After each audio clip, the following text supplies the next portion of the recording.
Alors, l'enregistrement est parti maintenant. Merci, Mme Lambert. Jean-François, tu n'as pas nommé OpenBoard, sais-tu que tu as... Oui, c'est vrai, on va voir aussi le logiciel OpenBoard un tout petit peu. Donc, je vous invite à désactiver, ou enfin pas à désactiver, mais à activer votre micro si vous avez des questions sur des sujets particuliers que vous voulez qu'on traite cet après-midi.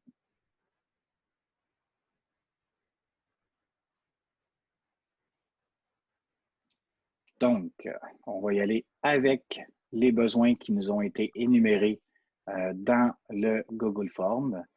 Maryse Turcotte qui nous demandait comment démarrer une vidéoconférence avec Teams sur son iPad. J'aimerais savoir si vous avez accès à un iPad pour la plupart d'entre vous. Ben, j'imagine. En fait, Microsoft Teams peut s'installer sur un iPad en tant qu'application. Et la façon de démarrer un Teams n'est pas la même procédure que de démarrer, par exemple, sur l'ordinateur. Alors, les options ne sont pas exactement les mêmes. Alors, je vais faire une brève présentation sur Microsoft Teams sur l'iPad.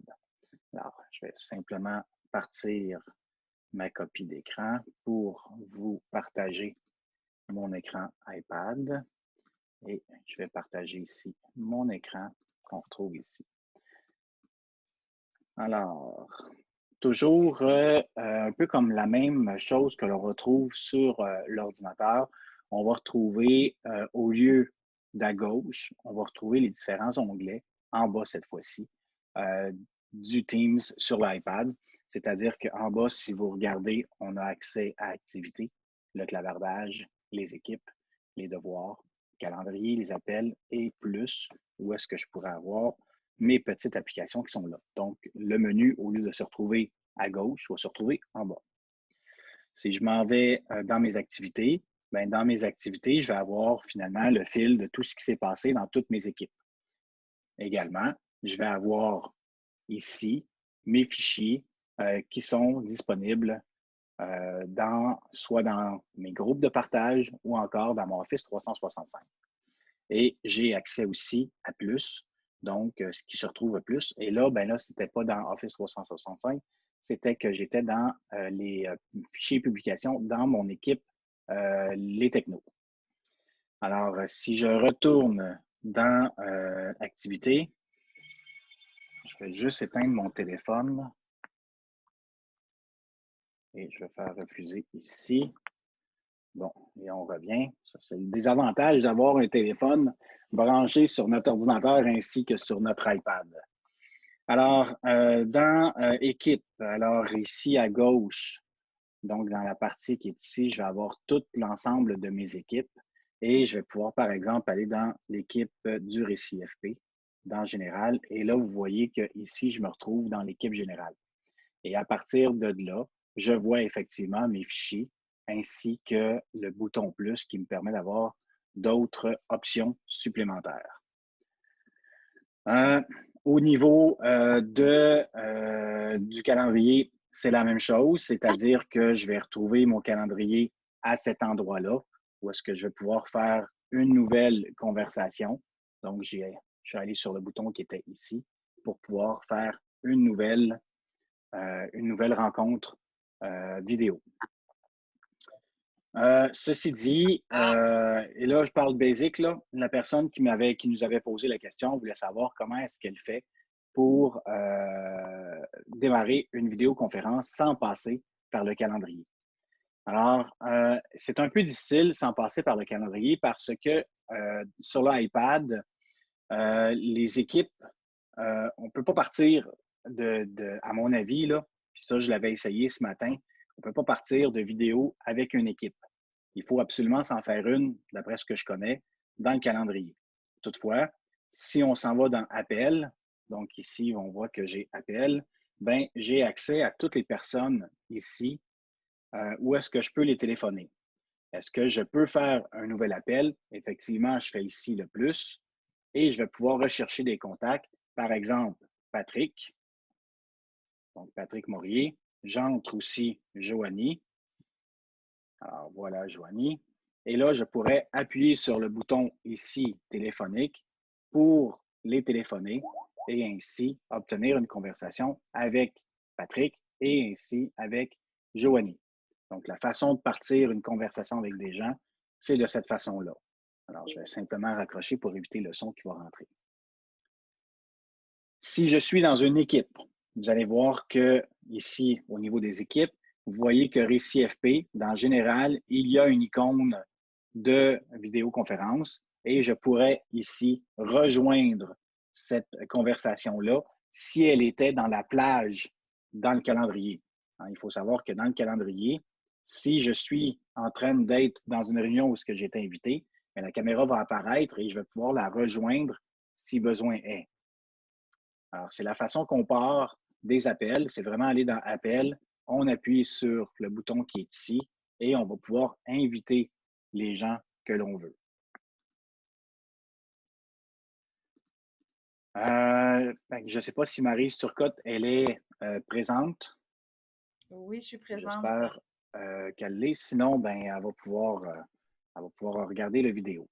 Oui, je suis là. Ensuite, Lynn Rousseau qui nous demandait, avez-vous des questions par rapport à Teams sur iPad? Est-ce que tu m'entends? Madame Turcotte, est-ce que tu l'entends, Jean-François? Oui, je l'entends. Est-ce que vous? On avait Lynn Rousseau qui nous demandait également qu'elle voudrait adopter la suite Office. Madame Turcotte, Jean-François ne nous entend pas. J'utilise présentement VIA. Il doit avoir le partage d'écran, mais également une image de contexte. Oui, on vous entend. À l'élève ce qui est écrit sur le tableau en feutre. OK, on a une pause. Tu n'entends pas, Jean-François? Je n'entends rien. Non. Ça, exactement. Ah ouais? OK. Fait que vous n'entendez rien. Non, on entend. Non, tu nous on entends entend. pas. Moi, je ne vous entends pas. Exact. Ah, voilà. Là, je vous entends. Je vous entends. Fait que Mme Turcotte a pas répondu, Jean-François. OK. Voulez-vous répéter, Mme Turcotte, s'il vous plaît? Oui, je vous disais merci. J'étais arrivée à la même conclusion que vous. J'espérais juste un moyen aussi facile que sur le PC.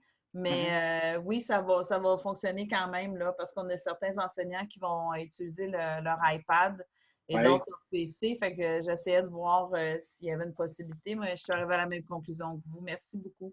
Ça fait plaisir. Alors là, j'imagine qu'on... Il y a Sylvie Demers qui avait une question. Je ne sais pas si c'était en lien avec ça. Ou... Madame Demers, je vous écoute. Je voulais savoir, est-ce que c'est possible d'être sur 2 réunions Teams en même temps? Bien sûr. Bien sûr, je l'ai même testé ce matin. J'étais sur un Teams sur l'ordinateur et sur l'iPad, j'ai essayé de rentrer dans la conversation et ça fonctionne.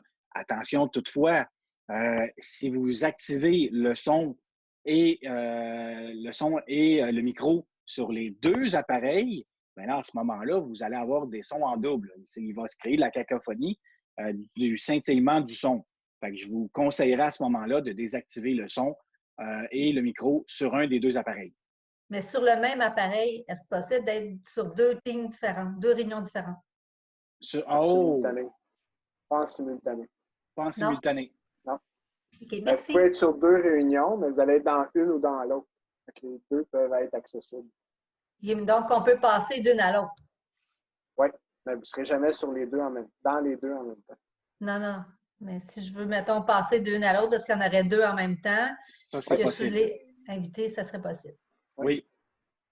OK. Merci. Autre question que vous auriez? Alors, on va y aller sur la question numéro 2 cette fois-ci. Alors, comme je disais, Lynn Rousseau, je ne sais pas si vous m'avez entendu, là, mais Lynn Rousseau qui demandait le partage d'écran là, avec crayon feutre, etc. Si Mme Rousseau est présente, j'aimerais peut-être plus l'entendre pour bien cerner son besoin.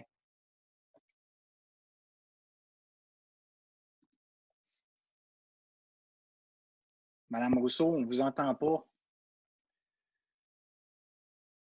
Pourtant, votre micro est ouvert. Malheureusement, je ne sais pas comment lire sur les lèvres. Madame Rousseau, si vous allez en bas à gauche sur votre micro, vous allez avoir une petite flèche à droite. Si vous cliquez sur la petite flèche, vous allez être en mesure de choisir un micro. Peut-être que vous en avez plusieurs. essayez de faire plusieurs tests. Ça doit être ça. Excellent, ça fonctionne bien. OK. C'est ça, je sais que c'est un peu pointu là, comme question, mais c'est ça. Moi, j'utilisais VIA, puis l'élève pouvait choisir entre, dans le fond, une caméra de contexte Oui. qui était vers l'avant, une webcam qui était vers l'avant dans la classe, ou le tableau interactif qui était en partage d'écran. Fait que je voudrais voir s'il y a moyen de reproduire quelque chose comme ça dans Teams ou dans la suite Office. Je ne le connais pas suffisamment. Peut-être que mes collègues pourront répondre, mais pour ma part, je ne crois pas que c'est possible. Mais je vais laisser. Est-ce qu'on peut partager 2 écrans en même temps?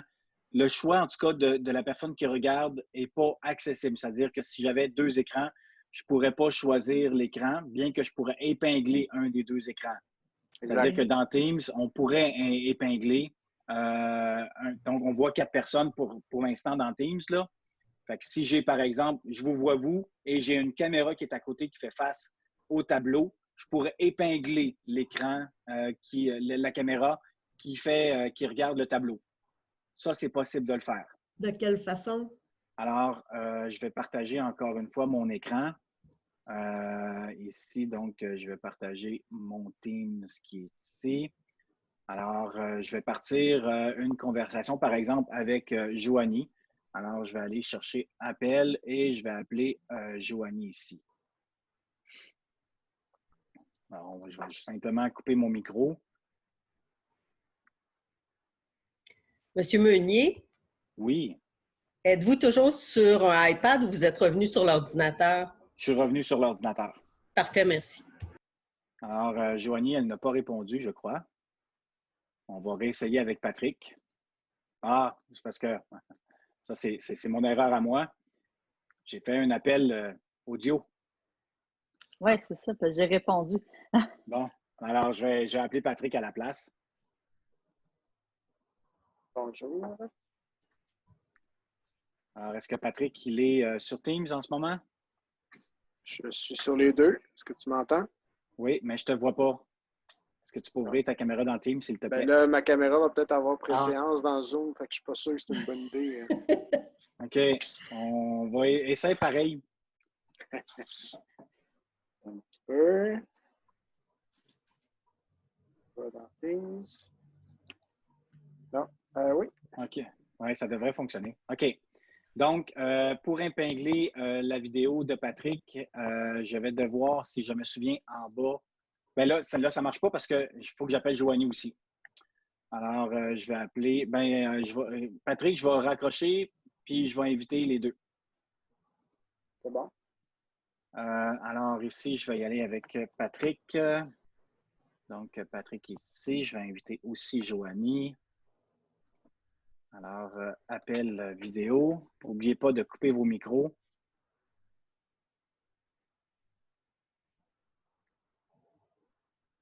Bon, alors là, j'ai Joanie côté gauche et j'ai Patrick côté droit.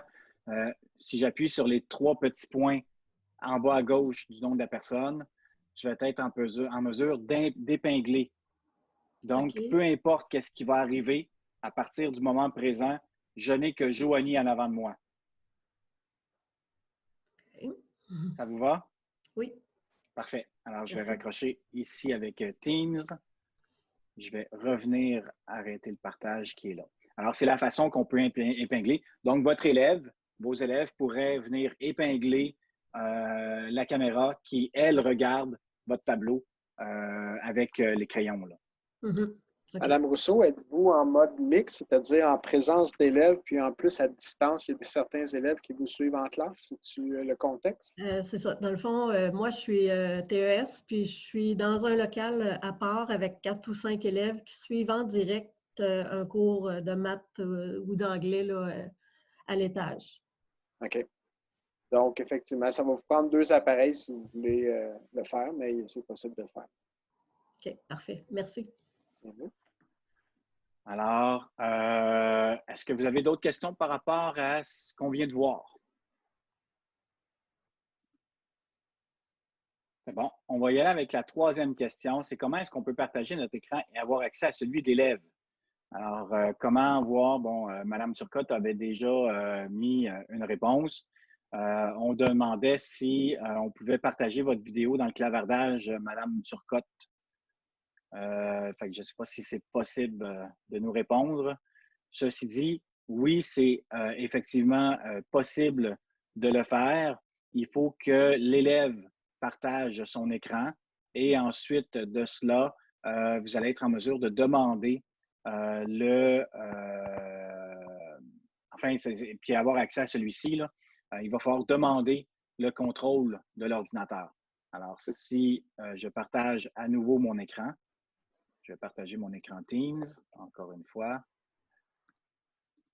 et que j'appelle, par exemple, Joanie en vidéo.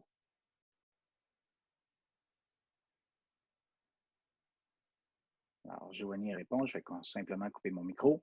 Alors, je m'en viens en bas à droite dans Autre action et je vais pouvoir aller chercher ici. Bien, il va falloir qu'elle partage son écran en premier lieu, donc elle va partager son écran.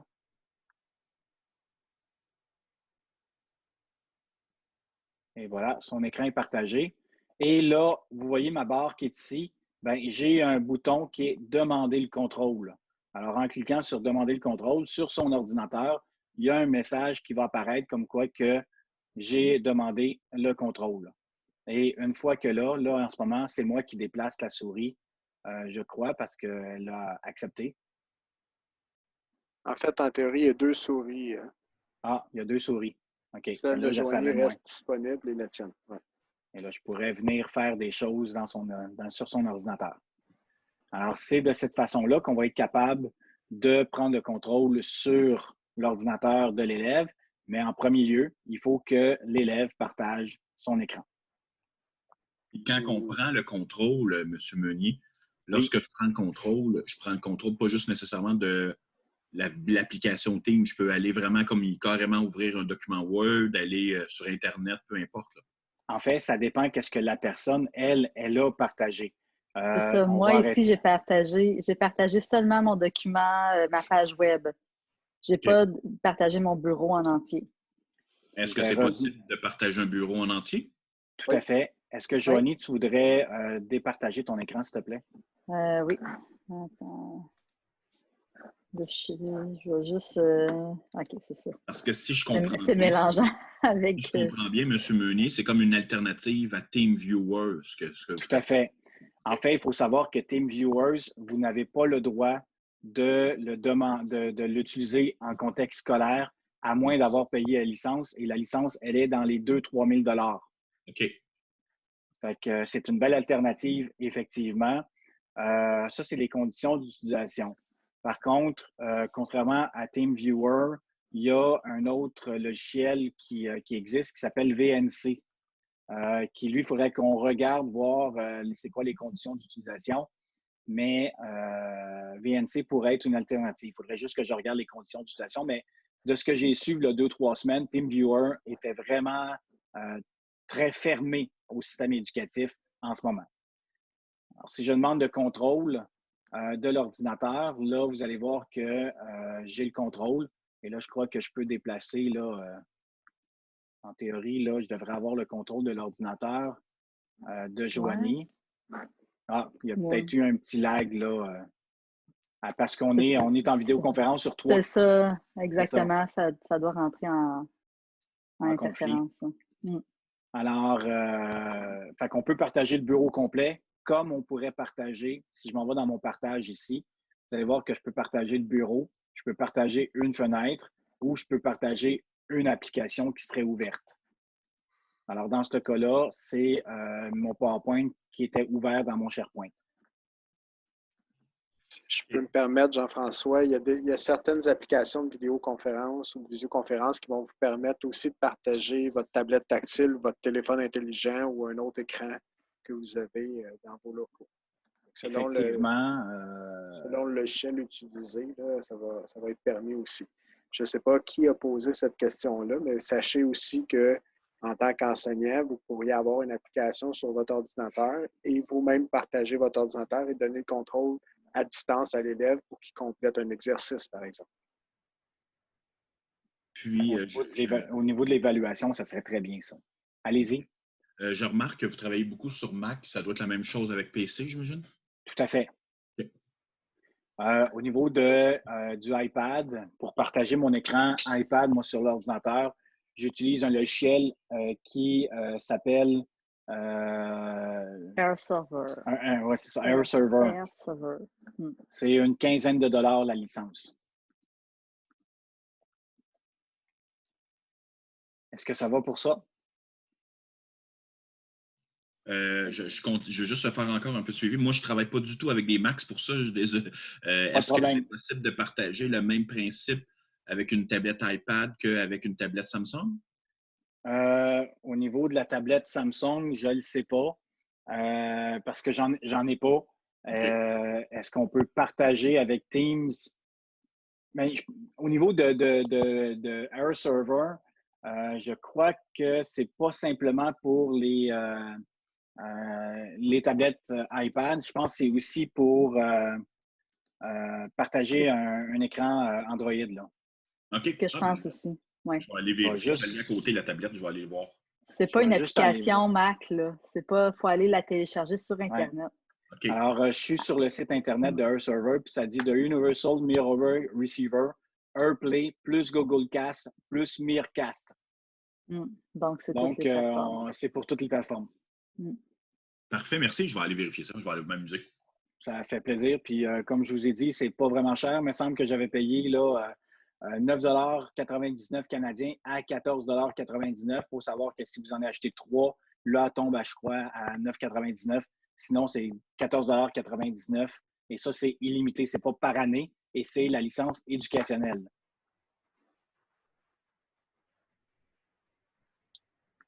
Si je peux me permettre, c'est Marie Turcotte, j'ai partagé la vidéo que j'ai fait.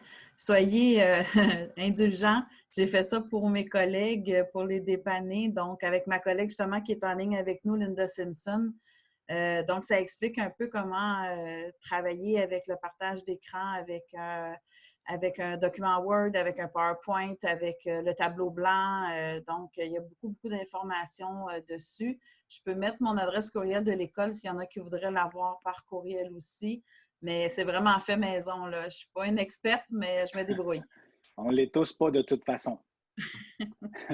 Madame Duluth, qui vous demandiez là, si on peut, si vous avez 2 écrans, si on peut partager un seul écran. Effectivement, là où est-ce que vous avez vu quand j'ai partagé, j'en avais juste un, mais avoir eu 2 écrans. Enfin, si j'ouvre mon écran de mon MacBook Pro, je vais avoir 2 écrans et là, ils vont me proposer quel écran que je veux partager.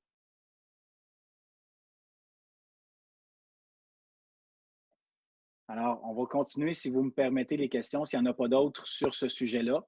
Mais faites-vous-en pas. Si vous avez des questions, gênez-vous pas, là. Vous nous interrompez, là. Alors, avec Teams, comment peut-on partager? Ça, c'est répondu. Madame Simpson qui nous demandait, nous utilisons Microsoft Teams à notre école, j'en suis à la découverte, vous pouvez nous en parler. Et à cet égard-là, moi, je vais prendre une petite pause et je vais laisser parler Joanie pour ce bref introduction sur Teams. Oui, tout à fait. Je vais faire une petite introduction sur Teams. Je vais, dans un premier temps, ouvrir mon application. Moi, je travaille avec Teams, l'application sur mon ordinateur, mais vous pouvez, c'est sensiblement la même chose avec Teams sur Office 365. Il y a plus de... On a accès à plus d'options dans l'application que sur Office 365. Donc, voilà, je vais juste un instant vous partager mon écran. Donc, partager. Et voilà. Donc, je vous partage ici la fenêtre Teams. Je n'ai pas pour m'interrompre et la personne qui a posé la question, Mme Simpson, là, si jamais vous voulez plus de précision aussi, là, il n'y a vraiment pas de souci. Donc, en fait, là, la première chose à savoir dans Teams, c'est vraiment comment se créer une équipe. Dans un premier temps, c'est un peu ça qu'on veut faire, hein, collaborer avec des gens, puis créer une équipe pour collaborer avec eux. Donc, on a des boutons dans la colonne ici à gauche. On va aller dans le bouton « Équipe ». Et de là, vous voyez ici, j'ai accès à toutes les équipes que moi j'ai. Pour en créer une, je vais aller dans le bouton ici en haut à droite, rejoindre ou créer une équipe. Donc, à ce moment-là, je vais me créer une équipe. Si j'ai un code pour en rejoindre une, je peux l'entrer ici. Sinon, je viens d'en créer une. Donc, j'ai le choix ici de créer une équipe classe, une communauté de formation professionnelle, personnelle ou autre. Il y a différentes, en gros, là, dans classe, on a l'option devoir dans l'équipe, ce qu'on ne retrouve pas dans les autres équipes ici. Donc, on va se créer un groupe classe, on va l'appeler Test Teams. Donc, on peut donner une légère description si on souhaite. Donc là, je viens de nommer mon équipe. Je fais suivant. L'équipe est en train de se créer. Et là, on va venir ajouter les gens qu'on souhaite ajouter dans notre équipe. Donc, nos étudiants. Certaines commissions scolaires ont créé déjà, les TI ont créé des classes déjà faites. Donc, vous pouvez entrer votre code de groupe classe s'ils l'ont fait. Donc, d'un coup, vous allez avoir tout le monde. Si je ne sais pas si je fais exemple 103, 102, non. Bon, je ne connais pas les codes des classes comme ça. 0,60, Joanie, je pense. 0,60, c'en est un. Ah, voilà. Donc, 0,60, je pourrais ici accéder à l'équipe dans différents secteurs. Sinon, j'entre le nom des personnes que je vais ajouter. Exemple, mon collègue Patrick, que je pourrais ajouter dans l'équipe ici, et mon collègue Jean-François. Donc, je les ajoute à mon équipe. Et voilà. Et voilà. Donc, ici, je suis dans mon équipe présentement. On peut voir, là, si je viens ici dans toutes mes équipes en haut à gauche, on voit que l'équipe Test Team s'est ajoutée. Donc, dans les 3 petits points en haut à droite, on a accès à différentes options aussi. Là, on peut venir ajouter des membres si on a oublié. On peut venir modifier l'avatar de l'équipe, dans Modifier équipe ici. Donc, on a accès à certaines options dans ces 3 petits points-là. Sinon, je viens à mon équipe. Et là, je me retrouve dans mon canal général. Donc, les canaux, c'est dans la bande ici à gauche, c'est ce qu'on retrouve. Le canal général, c'est le canal qui regroupe tous les membres de mon équipe. Si je le souhaite, je pourrais ajouter des canaux, d'autres canaux, en fait, qui sont en lien soit avec une compétence, avec un sujet particulier, qui concerne que certains membres. Et là, de là, je pourrais ajouter que certains membres à ce canal-là.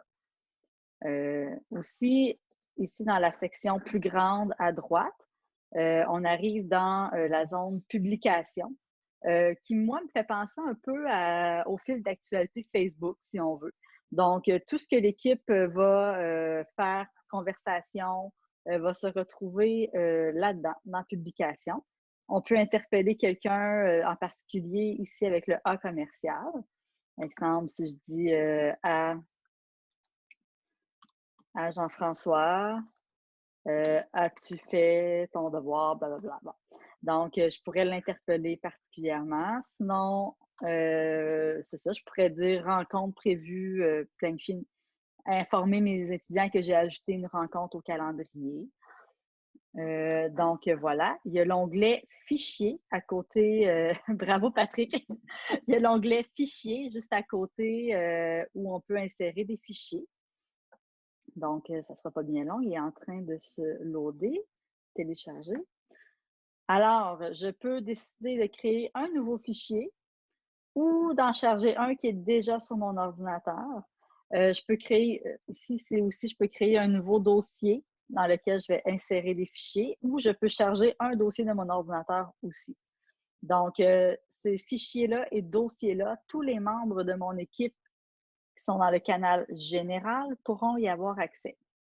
Donc, voilà. Et aussi, pour planifier une rencontre, il y a 2 façons de faire. Je vais vous en montrer une. Dans le bas complètement, où que j'avais la bande pour écrire dans mes publications, on retrouve une petite caméra. Donc, si je clique dessus, je peux mettre le sujet de ma rencontre. Exemple, rencontre du du 8 mai. Je peux soit la rejoindre maintenant ou la planifier. Alors, si je fais planifier une réunion, j'arrive dans cette fenêtre-ci où j'ai le titre de ma réunion, qui est la rencontre du 8 mai. Je peux ajouter des personnes dont la présence pourrait être obligatoire ou si je clique sur présence facultative, ces personnes-là auront le choix de se joindre à la rencontre ou pas. Comme exemple, si je voudrais ajouter notre direction en présence facultative, je pourrais l'ajouter ici. Je n'ai pas besoin d'ajouter tous mes élèves parce que par où je suis passée, ça l'a mis directement ma rencontre dans mon équipe Test Teams. Donc, tout le monde qui sont dans mon équipe recevront l'invitation. Ici, la date, je dois mettre la bonne date de ma rencontre, donc le 8 mai. J'inscris l'heure. Je peux ajouter une position, mais théoriquement, tout le monde pourrait faire ça de chez eux et je pourrais donner une légère description. Ce qu'on propose aussi, par exemple, on peut écrire dans le titre « Rencontre du 8 mai » et inscrire l'heure parce que ce n'est pas tout le monde qui va avoir mis le bon fuseau horaire ici. Donc, juste pour s'assurer que les gens puissent avoir la bonne heure dans le calendrier. Donc, exemple, j'ai dit 14h30. Alors voilà, si je fais envoyer, mes collègues recevront l'invitation dans leur calendrier. Je ne le ferai pas là, pour ne pas polluer leur boîte courriel. Donc, voilà. Alors, la réunion serait créée et je pourrais la retrouver dans mon bouton ici qui s'appelle « Calendrier ». Donc, ici, on voit mon calendrier. Donc, la rencontre, bien là, je l'ai créée virtuellement, là, donc elle n'est pas là, mais elle aurait été ici dans ma journée du 8. Et par le bouton calendrier, on peut aussi créer une réunion. Alors, je vais dans ma rencontre, dans ma journée du 8, pardon, et je sélectionne la plage horaire que je veux. Et là, je pourrais exactement procéder de la même façon, ajouter mon titre ici, donc rencontre du 8 mai 14h30. Je pourrais ajouter mes participants obligatoires ou facultatifs. Mais là, vu que je suis passée par le calendrier pour créer ma rencontre et non pas par l'équipe, je dois ajouter mon canal, c'est-à-dire mon équipe. Donc, mon équipe, c'est Test Teams Général. Et voilà. Donc, voilà, c'est une autre façon de procéder pour la rencontre. Moi, je vais arrêter là mon introduction à Teams. Un peu plus tard, mon collègue Patrick va poursuivre avec les devoirs et les autres options de Teams. Donc, voilà, je vais arrêter mon partage. J'aurais une question pour vous. Oui. L'intention, je ne l'ai peut-être pas saisi comme il faut, mais la création d'un canal dans une équipe. Oui. C'est quoi l'intention exactement? Parce que je vous l'avais peut-être dit, mais je l'ai comme pas compris comme il faut, peut-être. Oui, bien, en fait, l'intention de se créer des canaux, c'est vraiment de pouvoir, exemple, parler d'un seul sujet. On pourrait le faire comme ça. C'est comme une façon de structurer nos sujets. On pourrait y aller comme ça. Ou, exemple, si j'enseigne la coiffure, ça pourrait être, OK, ça ici, c'est les shampoings. Donc, tout ce qui traite les shampoings, c'est dans ce canal-là. Tout ce qui traite les coupes carrées se traiteront dans ce canal-là. Ou sinon, aussi à quoi ça peut servir, c'est que ça peut être comme des sous-équipes qu'on peut créer dans notre même équipe. Donc, on peut ajouter seulement les gens qu'on souhaite dans ces canaux-là aussi. Ce n'est pas tout le monde qui peut y avoir accès si on souhaite. Donc, si je veux me créer des sous-équipes, je peux passer par les canaux. Okay. Les canaux, pardon. Okay. Puis là, ben, comme que quelqu'un qui écrit dans le chat, on pourrait mettre, admettons, dans le module 1, mais le canal est relié aussi avec fichier. Fait que si les gens sont dans le module 1, ils ne verront pas les fichiers du module 2. C'est ça que je comprends. Exactement. Si on met les fichiers seulement dans le canal du module 1, ils ne se retrouveront pas dans le canal du module 2, ni dans le canal général. OK. Puis là, vous allez me trouver ça bizarre, mais je sais qu'avec Teams, on peut faire des vidéos. Vous avez dit des vidéoconférences. Oui. Si on compare avec Zoom, est-ce qu'il y a une qualité d'image qui est meilleure avec Zoom qu'avec Teams? Y a-t-il des choses qui sont particulières? Ben, en fait, c'est vraiment pas... Teams, la différence vraiment, c'est que c'est un outil de collaboration. Donc, où on partage des fichiers, où on peut collaborer dans les fichiers, tout le monde d'une même équipe, tandis que Zoom, on ne peut pas le faire. Au niveau de la vidéoconférence, Zoom est plus spécialisé à ce niveau-là. Donc, si on fait seulement de la visioconférence, on a quand même des options intéressantes dans Zoom qu'on peut ne pas retrouver dans Teams. Mais somme toute, Teams est quand même complet là, pour la visioconférence. OK. Est-ce que je peux me permettre une Oui, suggestion? tout à fait. Parce que vous venez de parler de partage de dossiers. Donc, faites attention quand vous partagez Oui. vos fichiers de les protéger dans les. Parce que oui, c'est le fun en travail collaboratif. Oui. On peut même, avec le partage, là, travailler en même temps sur le même dossier. Mais si on le fait pour les élèves, on ne voudrait pas qu'ils changent nos choses. Donc, assurez-vous lors des partages de protéger votre document. Je voulais juste dire ça. Tout à fait, très bon point. Puis, si on peut soit les protéger ou les mettre en format PDF là, pour pas qu'ils soient modifiés. Donc, les dossiers qu'on veut garder intacts. Là. Effectivement, merci pour la précision. Donc, je relance la balle à Jean-François s'il n'y a pas d'autres questions. Pour la question, je ne me souviens pas quel monsieur, je n'ai pas vu là, qui avait posé la question, mais au niveau de la caméra, Lozon, de la qualité vidéo, ça dépend vraiment de votre caméra. Que vous utilisez votre caméra web, que ce soit dans Teams ou dans Zoom ou une autre application, ça va être la qualité de votre caméra là, qui va faire la différence. OK. Mais je sais que Zoom, un avantage, c'est qu'on peut voir jusqu'à, je pense, 400 petites icônes en même temps, peut-être, versus Teams, c'est juste 4. En fait, avec Zoom, ça dépend du nombre que vous avez dans votre forfait. Okay. Nous, on a un forfait sans utilisateurs. Moi, je suis chargé de cours aussi à l'université. J'ai 300 personnes, mais on envoie 49 en même temps. Et dans Teams, c'est 4, mais bientôt 9. Oui. Okay. Teams, ils sont en bêta-test final là, pour voir à 9 personnes, mais ils n'ont pas ouvert davantage que 9. Parce que je sais que l'avantage présentement avec Zoom, c'est qu'il nous est débarré pour au-delà de 40 minutes. Là. Oui. C'est intéressant, mais éventuellement, si on veut, moi personnellement, en FP, je pense que plus tard, si on veut continuer, ils vont nous le rebarrer, c'est sûr et certain. Là. Puis ce que je comprends, c'est que Team, il est inclus, puis il n'y a pas de temps de durée de rencontre. Là. Les commissions scolaires vont plus pousser vers Teams parce que ça ne leur coûte rien. Ben, ils payent déjà. OK, c'est bon. Merci. Il y avait une question. Oui. Une question, s'il vous plaît, à propos de Teams et Zoom. Je m'aperçois que Teams, c'est peut-être un bon outil que je n'utilise pas. Je suis plus habituée à Zoom. Et au niveau du son, est-ce que Zoom est meilleur que Teams parce que j'enseigne le français langue seconde orale. Fait qu'il faut que j'entende beaucoup d'étudiants en même temps. Et Zoom est un bon outil là, comparé à certains autres là, au niveau de la... C'était moins cacophonique, disons. Je serais porté à dire que les deux s'équivalent. La qualité du son, tout est question de bande passante. Hein? Alors, aujourd'hui, les micros sur les ordinateurs sont de la même force, à moins d'avoir un micro très, très, là, vous ne le voyez pas, là, mais très, très HD. Je pense que c'est le fait d'avoir le réseau qui va influencer.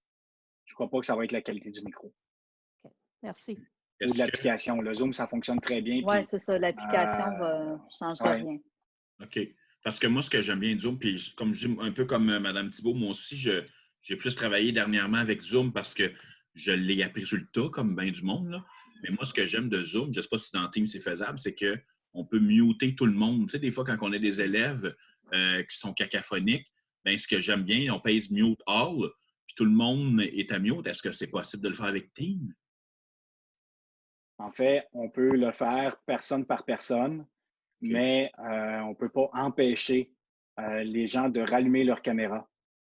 Tandis que dans Zoom, on peut le faire. OK. Patrick? Ben, je disais la même chose. Leur caméra, c'est parce que tu as dit leur caméra au lieu du micro, mais leur caméra ou le micro, effectivement. Oui. Tandis que dans Zoom, on peut vraiment tout bloquer. Dans Teams, on peut bloquer, mais la personne va pouvoir le rallumer. Fait qu'on n'a pas le contrôle total. OK, merci. Il y a une question en clavardage de Mme Dulude, à savoir si les étudiants peuvent décider de faire des équipes entre eux via les canaux. Donc, c'est vraiment le propriétaire de l'équipe qui va pouvoir, à ma connaissance, Patrick ou Jean-François, corrigez-moi si ce n'est pas le cas, Mais c'est vraiment le propriétaire de l'équipe qui va pouvoir créer les canaux là, comme tel. Et le propriétaire de l'équipe peut décider d'afficher ou non ces canaux-là, donc ils pourraient rester confidentiels aux élèves dans certains cas. Puis c'est le propriétaire, un des propriétaires de l'équipe ou l'enseignant dans le cas d'une classe, d'une équipe de classe qui va décider s'il regroupe et donne accès à certains canaux juste à certains élèves. Il y a cette possibilité-là aussi. Si jamais il y en a qui souhaitent avoir des informations plus poussées par rapport à ça, vous pouvez nous envoyer un courriel. Puis on pourrait vous offrir un moment, là, soit un support à distance ou si on a plusieurs personnes, planifier une petite formation là, plus poussée par rapport à Teams et ses canaux et tout ce que ça contient.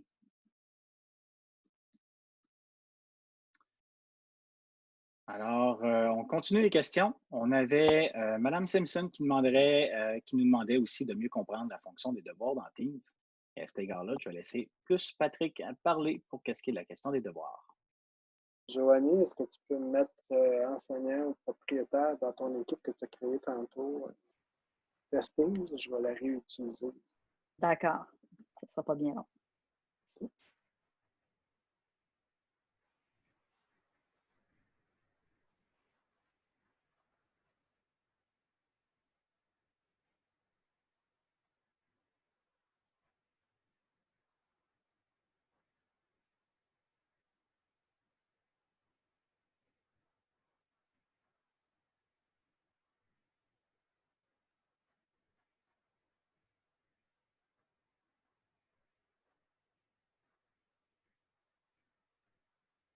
Merci.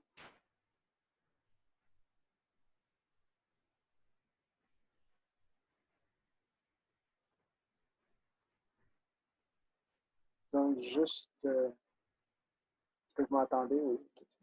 Oui, vous voyez aussi mon partage d'écran dans Teams. Confirmé. Confirmé. Vous voyez mon écran Teams. Oui, Patrick, on voit bien ton écran Teams. Oui, c'est bon, merci. Merci. Donc, juste avant de parler des devoirs ici, peut-être vite aussi du bloc-notes, c'est ici qu'on va venir ajouter un canal, comme je l'ai dit tantôt, dans le script.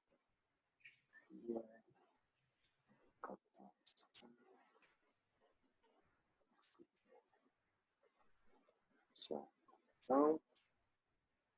donc, ici, vous avez la confidentialité du canal. Vous pouvez faire afficher automatiquement ce canal dans la liste des canaux de tous les membres de l'équipe, donc de vos élèves dans ce cas-ci, dans une équipe de classe. Dans les options de confidentialité, vous pouvez la laisser accessible à tous les membres ou à un groupe de personnes. Puis en choisissant un groupe, ça va vous demander si vous n'avez pas déjà un groupe de créer ce groupe-là. Ça pourrait être des équipes d'élèves, par exemple, si vous avez regroupé vos élèves en équipe, ou certains membres de votre classe.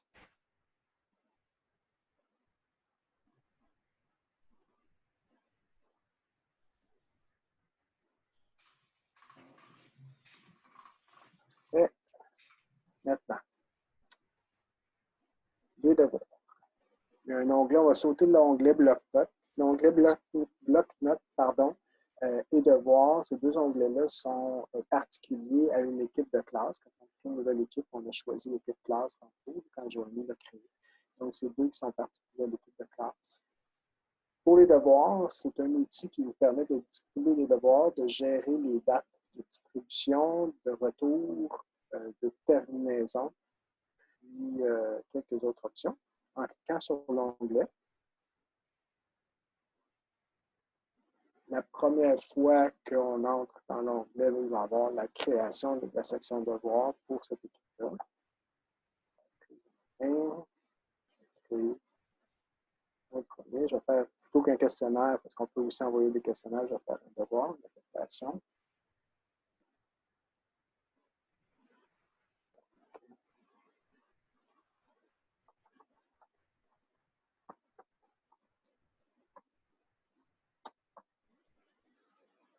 Si jamais vous voudriez utiliser des étiquettes, les tags, vous pourriez, pour chacun des devoirs, par exemple, associer le devoir à la compétence. à laquelle ce devoir-là se rattache. J'ai utilisé comme exemple métier formation compétence 1. Je pourrais utiliser le tag compétence 1 ici, juste à titre d'exemple. Donc, les instructions, c'est les consignes du devoir.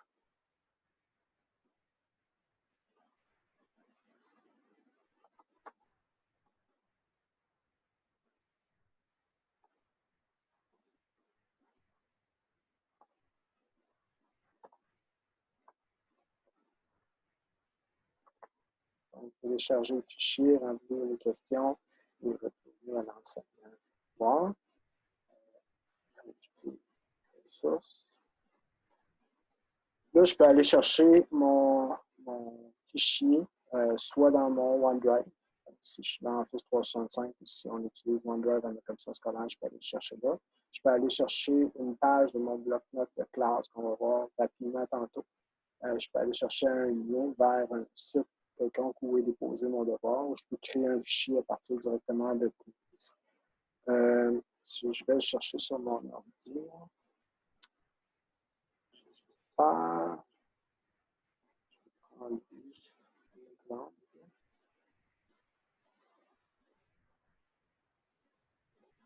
Donc là, je viens de joindre mon fichier Word. Tantôt, il y a une participante qui a précisé de protéger. Excusez, je viens de réaliser que ma caméra n'était pas. Des fois, c'est plus agréable de voir la personne parler. Tantôt, il y a une participante qui a précisé de protéger vos devoirs, donc souvent les mettre en version PDF. Dans le cas d'un devoir, si l'élève a à interagir, bien entendu, vous allez lui fournir la version Word ou autre. Donc là, j'ai rajouté mon devoir en version Word. Est-ce que ce devoir-là est évalué? Si oui, c'est quoi le pointage d'évaluation? Il est attribué présentement à l'équipe testing, donc tout le monde dans l'équipe va le recevoir, tous les étudiants, la date d'échéance et l'heure d'échéance. Donc, si c'est un devoir pour la journée à remettre demain, je vais le laisser à vendredi, puis je vais aller préciser à mes élèves que je vais le remettre pour l'heure du dîner. Là, on pourrait le distribuer même à une date ultérieure. Donc, vous pourriez préparer des devoirs à l'avance. Dire au système à partir de la semaine prochaine, lundi matin, 8 heures, tu distribues tous les devoirs de la semaine. Pour faire quelque chose similaire à ça. Ici. Notifier. Donc, planifier une expectation future. Là, je ne le ferai pas, mais je vais vous montrer comment le faire. Donc, je pourrais distribuer le devoir, par exemple, demain matin à 8 heures.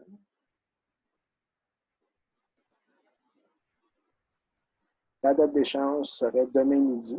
Donc, c'est ce que j'avais déjà rentré dans la fenêtre précédente. Puis, pour une raison déterminée, je pourrais dire sur l'heure du dîner, l'élève a peut-être oublié de me remettre, je vais lui laisser jusqu'à 13 heures. La date de clôture, c'est vraiment la date de fin officielle. À partir de ce moment-là, il n'y a aucune façon de remettre le devoir. Et je vais terminer dans ce cas-ci.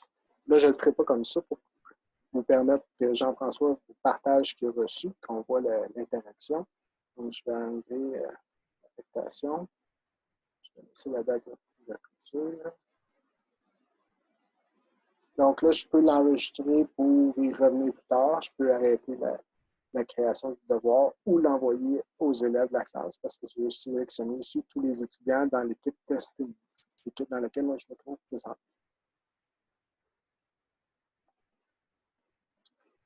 Donc, c'est attribué, c'est envoyé aux élèves. Je vais arrêter. Jean-François, tu es toujours là? Oui, je suis toujours là. Alors, je vais partager également mon écran. Ouais.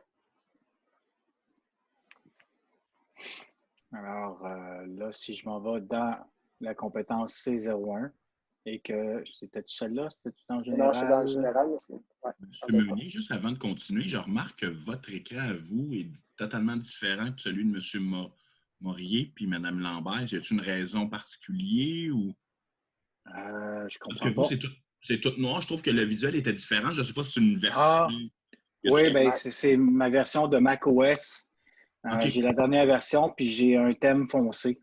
Ah, c'est bon. OK. Je pensais qu'il y avait des parties. Non, non, c'est vraiment le thème que j'ai choisi. Je trouve que c'est plus agréable à mon œil noir que le blanc. OK, non, c'est bon. Merci.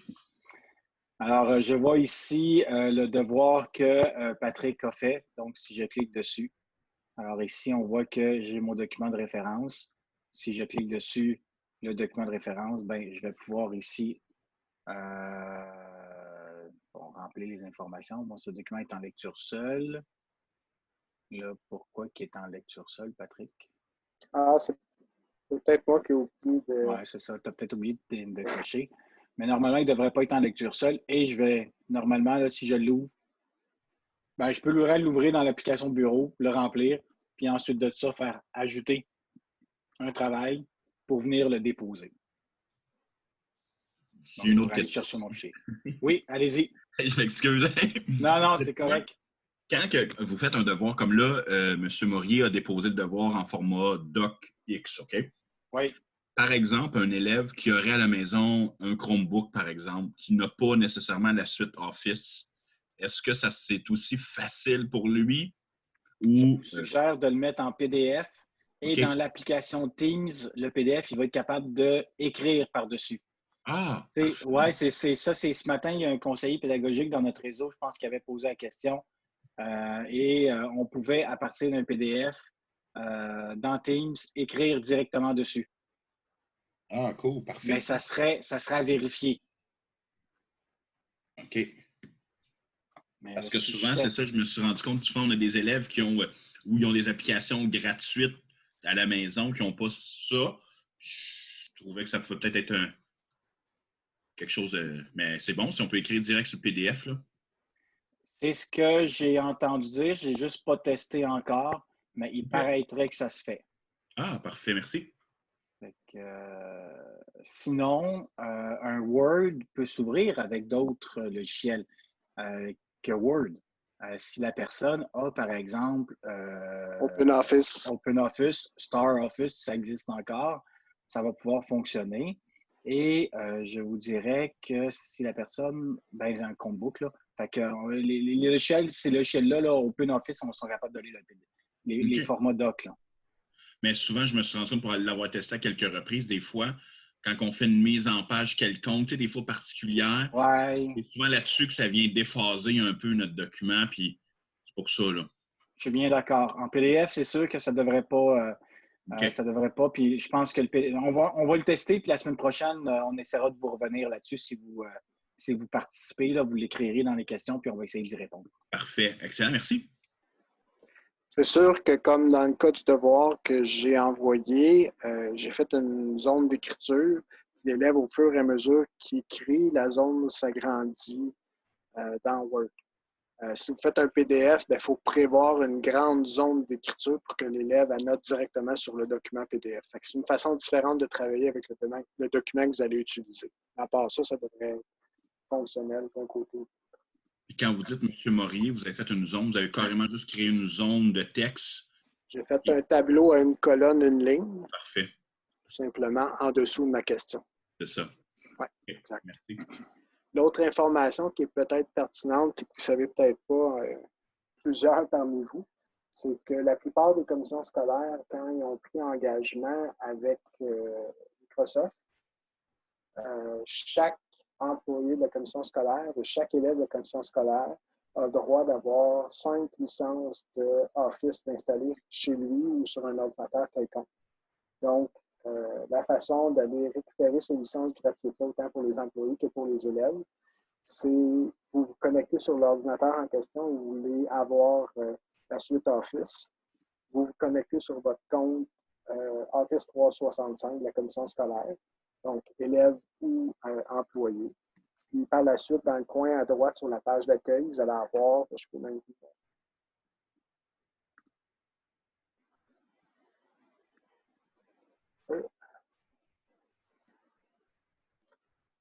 ici, je démarre mon navigateur Internet.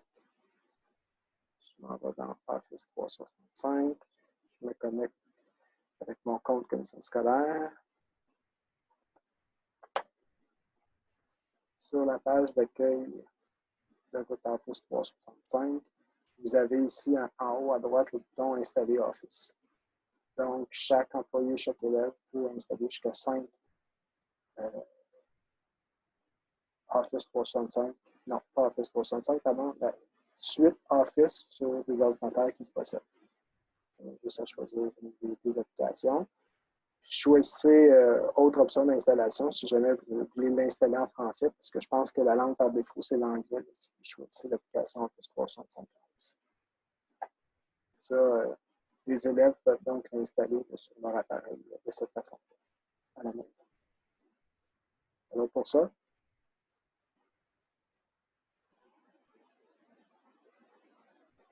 je reviens. Il y avait une question dans le clavardage. Je l'ai peut-être dit trop Patrick. rapidement. Pardon? Patrick, si tu me permets, là, Oui. c'est rendu 15. C'est plus 5, c'est 15. C'est 15 dans... C'est 15 licences au complet. Pour toutes les commissions scolaires? Oui. Ben, c'est pas tout le monde qui avait le même contrat en partant. Mais, OK. C'est au moins 5. C'est au moins 5, là. Parce que moi, je viens de regarder, là, j'en ai à peu près 10. Là. Et est-ce que c'est récent, ça? Parce qu'il me semble qu'il n'y a pas si longtemps je l'avais fait, puis ça m'avait comme bloqué disant qu'il n'y avait plus cette option-là. Encore vérifier avec vos TI. C'est ça. À ma connaissance, ça a toujours existé depuis qu'Office 365 existe. Par contre, ce n'est pas toutes les commissions scolaires, comme je le disais, qui avaient les mêmes ententes avec Microsoft. Ils n'ont peut-être pas déboursé tous le même montant pour avoir accès à plus, peut-être. Ça se peut. Puis, ce que vous dites, M. Morny, c'est que le minimum serait 5, c'est ça que je comprends? La plupart des commissions scolaires ont fait cette acquisition-là, 5 par employé et par élève. Oui. OK. Mais là, Jean-François disait que c'est rendu peut-être à 15, là, mais ça serait récent. Là. OK, merci. Je vais ouvrir une parenthèse. Là. Assurez-vous que si vos élèves, par exemple, ils l'installent, qu'ils mettent des documents sur Office 365, la journée où est-ce qu'ils ne seront plus élèves, ben, ça va prendre peut-être 6 mois avant que les TI les débarquent, mais ils n'auront plus accès à Office parce que Office va vérifier est-ce que c'est à toutes les semaines, est-ce que c'est à tous les jours, est-ce que c'est une fois par mois. Il va vérifier si l'adresse courriel est encore valide auprès de l'organisme. Donner un exemple, là, moi j'avais sur un de mes ordinateurs, j'utilisais pour l'université. Quand j'ai eu terminé de faire ma maîtrise en septembre dernier, le mois d'après, j'avais plus accès à Office. Ça me disait, là, oups, tu n'es plus étudiant à l'université, ta licence va être désactivée telle date. Madame Sanson a gracieusement partagé, je ne sais pas si ça ressemble avec un document, donc un tutoriel comment aller télécharger ça. Pendant que Patrick est en train de me parler, je vais essayer de faire l'exemple avec un PDF. Pendant que tu continues. Jean-François, j'aurais besoin que tu complètes le devoir parce qu'ils veulent voir l'étape de correction. Bien là, étant donné que tu es en lecture seule. Non, mais si tu le mets sur ton bureau et tu l'enregistres, ça devrait marcher. C'est bon, je vais le faire. Madame Turcotte. Veux-tu que je te lise les questions, Patrick, qui sont dans le clavardage? Oui, en partant avec si on voulait l'envoyer juste à quelques élèves. OK. Donc, il y avait Mme Turcotte qui demandait est-ce que c'est possible de Non, pardon. Est-ce que. Bien, c'est ça. Mme Gagnon qui demandait est-ce que c'est possible de déposer un devoir en sélectionnant seulement un ou quelques élèves du groupe? Fait que oui, Mme Gagnon, tantôt je l'ai mentionné, c'est dans le champ ici. On peut venir sélectionner les élèves. Là, j'ai juste Jean-François comme élève dans la classe présentement, mais je pourrais venir choisir certains élèves et non l'ensemble des élèves. Si j'ai créé un groupe dans cette équipe-là, je peux venir choisir le groupe également. Fait que oui, c'est possible de le faire. Il y avait Mme Tang qui avait répondu aussi à la question. Madame Tang? Oui. Du CFP Châteauguay. Bonjour. Bonjour, Mme Tang. Donc, il y avait une autre question de Mme Malo qui demandait est-ce qu'on peut faire un test avec document PDF? Puis, si l'élève peut écrire sur le document PDF, est-ce que cela veut dire que l'élève est en mesure de le modifier? Mais pas le contenu, un document PDF, c'est une photo d'un document. Fait que le document va rester comme tel, mais les annotations, il peut annoter le document à sa guise. Mhm. Ben, être vraiment de mauvaise foi, là, il pourrait le modifier en cachant des mots, mettons. Parce que les ondes de texte, je pense qu'on peut aussi les mettre de couleur, donc il pourrait les mettre blanches puis cacher des mots, mais Mais ça est-ce dépend possible de... vraiment. Oui, Ça dépend comment le document est monté. effectivement. Donc, est-ce possible de corriger directement sur Teams et de donner un retour à l'élève? C'est ce que Patrick va démontrer tantôt. Ben, Madame Tang avait répondu qu'on pouvait corriger en lui retournant le devoir. Puis après ça, lui retourner le devoir, il reçoit la version corrigée par l'enseignant. C'est vraiment pratique. Donc, voilà. C'est beau, c'est Fait qu'on va corrigé, démontrer. Patrick, c'est mis. On va faire une démonstration de correction.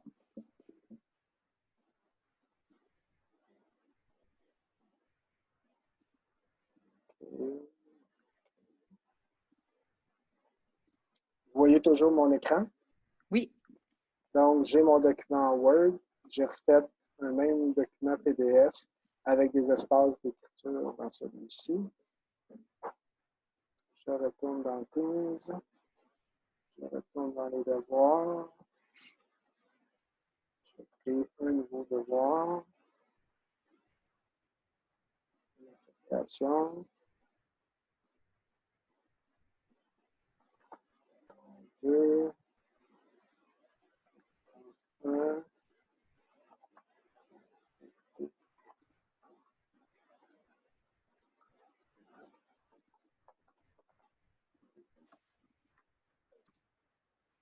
Et je vais joindre PDF.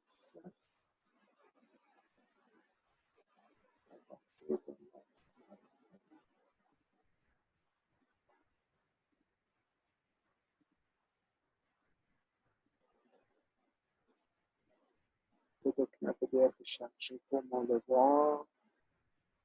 Reste l'application. Je l'envoie à tous mes étudiants dans mon équipe Teams. Donc, ici, ici. La date d'échéance, on le dit demain.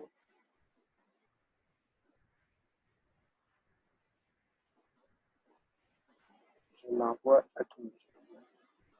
Ce que j'ai oublié de faire tantôt dans mon document Word, c'est ici, quand j'ai attaché mon document PDF, que ce soit un document PDF ou un autre, il y a 3 petits points ici au bout. La première fois que vous allez créer un devoir, le système Teams va vous avertir que vous pouvez le rendre en lecture seulement ou en écriture aussi, en modification. Mais après ça, il ne vous avertira plus. Donc, c'est ça que j'ai oublié de faire tantôt. Vu que c'est un PDF, il ne me l'offre pas, mais quand c'est un document Word, il m'aurait demandé si je voulais que l'étudiant puisse ou non modifier le document. Donc, j'envoie l'affectation à tous les étudiants dans mon équipe. Et Jean-François, si tu veux le compléter, le nouveau devoir, pendant ce temps-là, le message qui est envoyé. Pendant ce temps-là, on va revoir. Effectivement reçu. Bon. Donc là, mon premier devoir à mes élèves, on voit que j'en ai un envoyé, 0 de remis.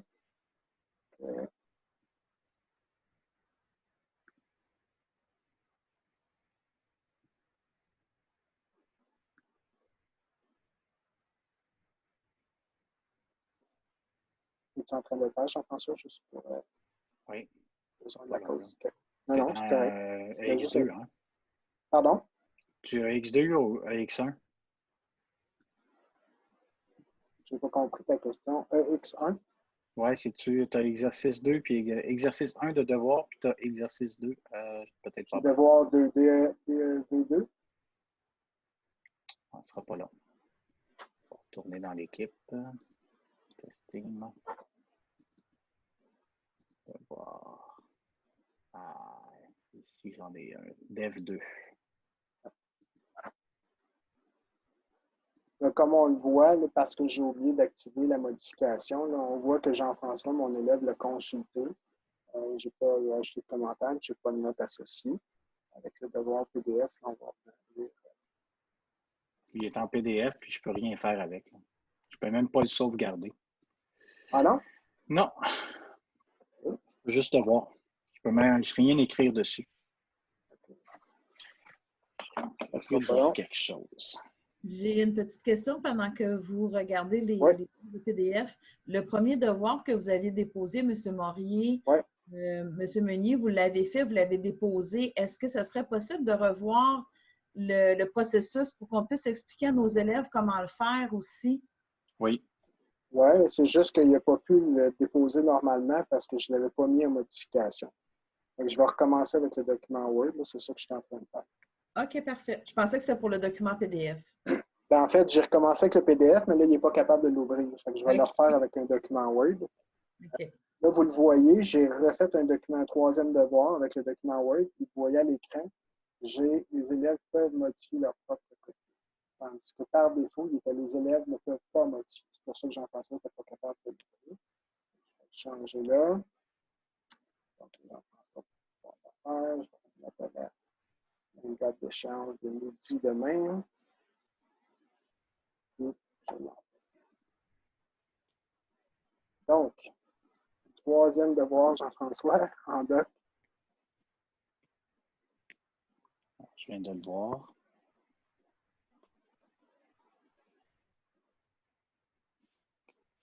Si je peux me permettre, l'élève va recevoir une notification aussi sur son ordinateur comme quoi il y a un devoir qui a été déposé.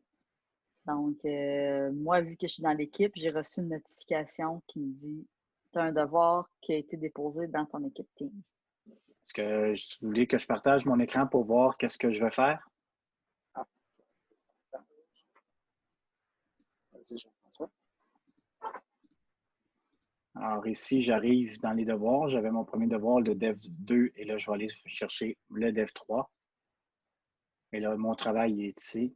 En cliquant sur le devoir, il rouvre mon Word. Et là, je vais faire ici « Modifier le document dans le navigateur ». Si l'élève a un compte Office 365, il va pouvoir aussi le modifier dans Office 365. Il n'aura pas nécessairement besoin d'avoir Word sur son ordinateur. Là, je l'ai corrigé. C'est-à-dire, j'ai répondu aux questions. Si je fais fichier, enregistrer sous, il va falloir que je fasse enregistrer sous. Tu peux juste le fermer en haut à droite, Jean-François, je pense qu'il va l'enregistrer pour notre étudiant. Il va te demander de remettre mais le devoir. Regarde en haut à droite, remettre. Ah. Et voilà. Avec une belle petite animation en plus. Alors, je vais départager mon écran. Patrick va pouvoir repartager son écran et vous remontrer qu'est-ce qui a été fait de son côté. Donc,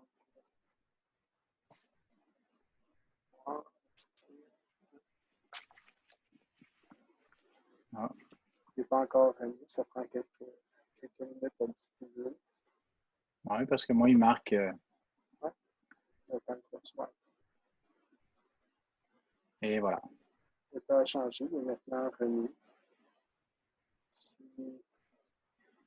je clique sur le devoir, là, j'ai le devoir.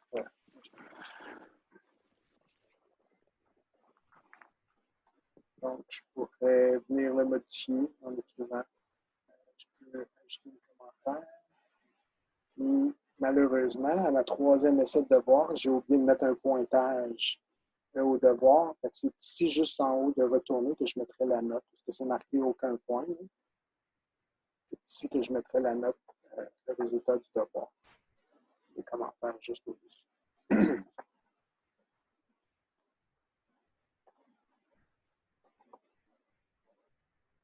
Ça va? Oui, puis j'imagine que là, il va recevoir un message lui disant que vous avez fait des commentaires. Exact. Puis le pointage, en fait, si je voudrais. Donc, ça me dit en tant qu'enseignant ce que j'ai à noter en attente d'être noté, les autres qui ont été notés. Je disais que je viens de le voir. Et là, je viens de lui dire merci. Patrick devrait recevoir un message qui dit que je lui ai dit merci. Donc, dans Devoir, maintenant, j'ai les brouillons, ceux qui sont attribués, qui ne sont pas complétés, puis ceux notés. Les devoirs tombent automatiquement dans noté quand tout le monde le fait. Il devrait en avoir un.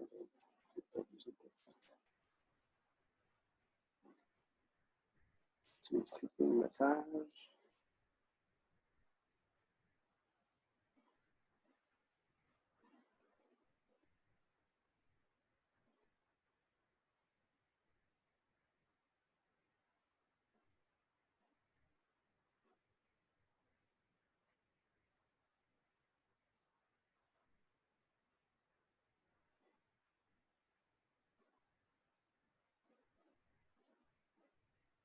Le commentaire que tu as fait, est-ce que c'était dans le devoir, Jean-François? Dans le devoir 3? Ce que je disais, c'est quand le message est apparu en haut à droite, comme quoi tu l'avais noté, je pouvais mettre un message merci. Fait que ça doit être écrit à quelque part. Là, où? Bonne question. Je ne sens pas avoir vu ton message de retour, mais le mien que je vais marquer dans les commentaires. Donc, éventuellement. Donc, quand vous avez plusieurs devoirs pour tous vos élèves, vous avez la possibilité ici en haut d'exporter dans Excel. Donc, ça vous fait un tableau avec vos noms d'élèves et des devoirs. Vous traitez ces résultats-là par la suite. Est-ce qu'il y a des questions pour ça?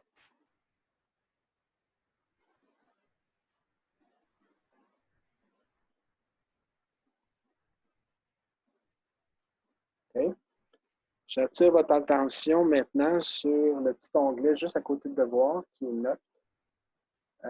C'est ici qu'à partir du moment où il y a un devoir qui est noté corrigé ou envoyé, là, vous allez avoir le tableau des notes.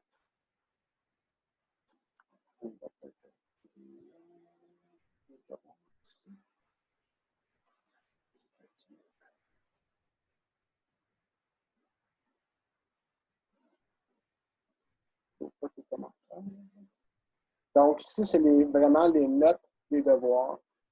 C'est un tableau visuel là, de ce que vous allez retrouver. J'attire aussi votre attention, c'est notes dans l'onglet général de ma classe, de mon équipe de classe. Si je vais dans un de mes canaux, j'ai aussi un onglet notes. Mais cette fois-ci, on voit qu'il n'y a pas le devoir juste à côté. C'est des notes, c'est un bloc-notes OneNote pour ce canal-là. Si je clique sur notes ici, ça va m'ouvrir un bloc-notes pour le canal.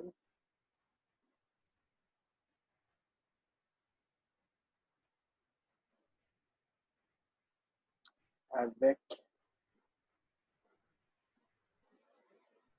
dans les sections le nom de mon canal, qui est une première page chantier. Donc, c'est pour prendre des notes là, ou accumuler de l'information en lien avec ce canal-là. Ce n'est pas les notes des résultats des devoirs. Cette distinction entre le même nom d'onglet ici. Ça va pour les devoirs et la question initiale qui avait été posée. Il y a d'autres questions dans le clavardage, Joanie, qui est en lien avec ça.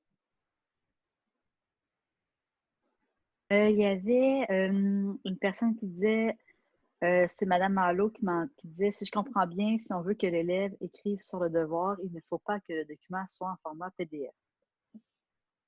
Si l'élève a une possibilité d'annoter des documents PDF, s'il y a un logiciel qui lui permet d'annoter, ça peut également être un document PDF. Il va sauvegarder ses annotations, puis il va vous retourner le document PDF. Donc oui, c'est possible de le faire même avec le document PDF. Quand vous parlez d'un fichier d'annotation PDF, on parle, mettons, de PDF Exchange ou ces choses-là. Exactement. Oui, les logiciels qui permettent l'annotation de PDF. Exact. OK. Il y a Mme Turcotte qui disait qu'elle avait remarqué hier que dans le canal général, il faut activer dans les 3 petits points les notifications. Sinon, aucune notification ne sera envoyée. Il faut avertir nos élèves de les activer. Ce que vous dites, Mme Turcotte, c'est que même les élèves doivent l'activer? Donc, oui, ce que parle ici, j'ai remarqué que dans le général, il n'y aura pas de notification parce qu'on remarquait qu'il y avait certains élèves qui disaient ne recevoir jamais rien. Donc, ils allaient d'emblée sur le team pour voir qu'il y avait des choses, mais ils ne recevaient pas de courriel ou de pop-up. Donc, on a remarqué que c'était dans les notifications. Il faut aller le changer automatiquement. Donc, ici. Oui, si vous cliquez dessus, vous allez voir, c'est désactivé, voyez-vous. Alors, il faut qu'il ait l'activer, ça. Sinon, il n'y aura pas aucune notification. OK. Mais en tant que propriétaire ou enseignant dans une équipe classe, on peut venir activer ce qu'on veut. Si je le mets activé, ça va l'activer pour tout le monde? Oui. OK. Ça sera à tester, là, mais je suis sûr à 95 de ce que je dis. OK. OK, donc, ce que je veux dire à mes enseignants, finalement, à mes collègues, c'est quand vous faites votre groupe team avec les membres et vous êtes propriétaire, de juste activer comme tel le général et là, les élèves devraient recevoir. C'est ça? Oui. Parfait, merci. Comme je vous dis, faites un petit test. Là. OK. Et, en fait, vous voyez, j'ai un doute. Par défaut, il est désactivé dans notre cas, pour notre commission scolaire, mais tantôt, Jean-François et Joanie ont quand même reçu les notifications. Mais c'est parce que vous aviez pris un canal, je pense. Vous avez pris le canal métier et formation. Non, parce que le devoir est dans le canal général, il n'est pas dans les autres canaux. OK. C'est peut-être, je ne sais pas. Il faudrait tester ça. Peut-être parce que mon application était ouverte. Non, mais toi, Joanie, tu es enseignante. C'est peut-être juste toi qui l'as reçu, pas Jean-François. Ah, peut-être. C'est vrai. Je suis propriétaire du canal. Elle est propriétaire, elle aussi. Ouais. C'est ça, c'est possible. Et est-ce qu'il y avait d'autres questions par rapport aux devoirs dans Teams? Moi, je vous remercie parce qu'on était un peu rendu là dans notre équipe école, là, des devoirs, des remises de devoirs. Donc, moi, ça va m'aider à accompagner mes enseignants. Merci beaucoup. Okay. Ça fait plaisir. Sachez aussi, les fonctionnalités de Teams ne sont pas aussi complètes qu'un environnement numérique d'apprentissage comme Moodle peut l'être, ou TKP ou d'autres plateformes de ce genre-là. Là, c'est un peu trop long pour qu'on le fasse ici, là, mais si jamais vous voulez être formé ou intéressé au moins de voir ce que ça peut faire, le bloc-notes de classe est créé seulement avec une équipe classe. Ce que ça fait, c'est que ça crée un... Je vais juste commencer, je ne fais pas au complet. On peut configurer un bloc-notes, un cartable numérique pour la classe. Je vais partir d'un bloc-notes vide. Ce que ça fait, c'est dans ce cartable-là que l'enseignant contrôle. Il y a un espace de collaboration où tout le monde, tous les membres de l'équipe classe peuvent venir collaborer. Il y a une bibliothèque de contenu où seul l'enseignant peut déposer du matériel. Les élèves ne peuvent pas éditer, peuvent juste lire ou récupérer le matériel selon les directives de l'enseignant ou l'enseignante. Puis chaque élève dans ce cartable de classe-là va avoir son propre cartable à lui. Par contre, ce qui est très, très intéressant, c'est qu'au moment de la création du bloc-notes de classe, l'enseignant peut venir créer le bloc-notes de l'étudiant. Dans son bloc-notes d'étudiant, il va pouvoir venir déterminer toutes les sections du cartable que l'étudiant va avoir. Il peut même y déposer des pages. Donc ici, par défaut, l'étudiant aura une section documents, notes de cours, travail à domicile, questionnaire. Il peut venir en ajouter. Ça pourrait être, encore comme exemple, chacune des compétences du programme. Ça pourrait être autre chose.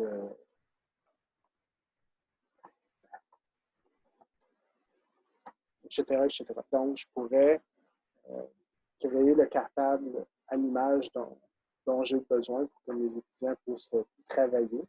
Par la suite, dans ce bloc-notes-là, il y a possibilité aussi de distribuer soit des pages, des sections en entier ou des devoirs. Donc, il y a différentes façons de travailler. Par contre, l'avantage du devoir de l'équipe Teams qui est ici en haut dans l'onglet, c'est vraiment au niveau de la cédule, comment céduler, puis mettre une date d'échéance, une date de distribution du devoir. C'est aussi possible, mais là, on n'entrera pas là-dedans aujourd'hui. Mais sachez que si vous avez besoin de voir un peu plus, c'est l'application OneNote qui est utilisée comme cartable de classe à l'intérieur de l'équipe.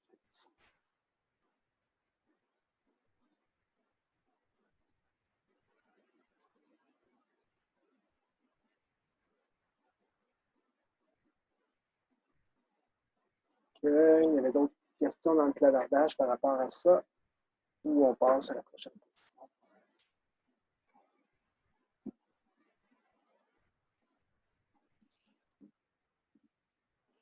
Dans le clavardage, en fait, il y avait Madame Gagnon qui mentionnait que donc, si on souhaite que l'élève puisse écrire, il faudrait que le document Word soit un formulaire protégé. Donc, Madame Gagnon, pouvez-vous venir préciser votre commentaire? Si c'est une question? Non, ce n'est pas une question, c'est que j'ajoutais plutôt là, au niveau des devoirs. J'entendais les personnes qui souhaitaient que l'élève, mettons, écrive directement sur le devoir, mais ça pourrait être un format Word, mais formulaire.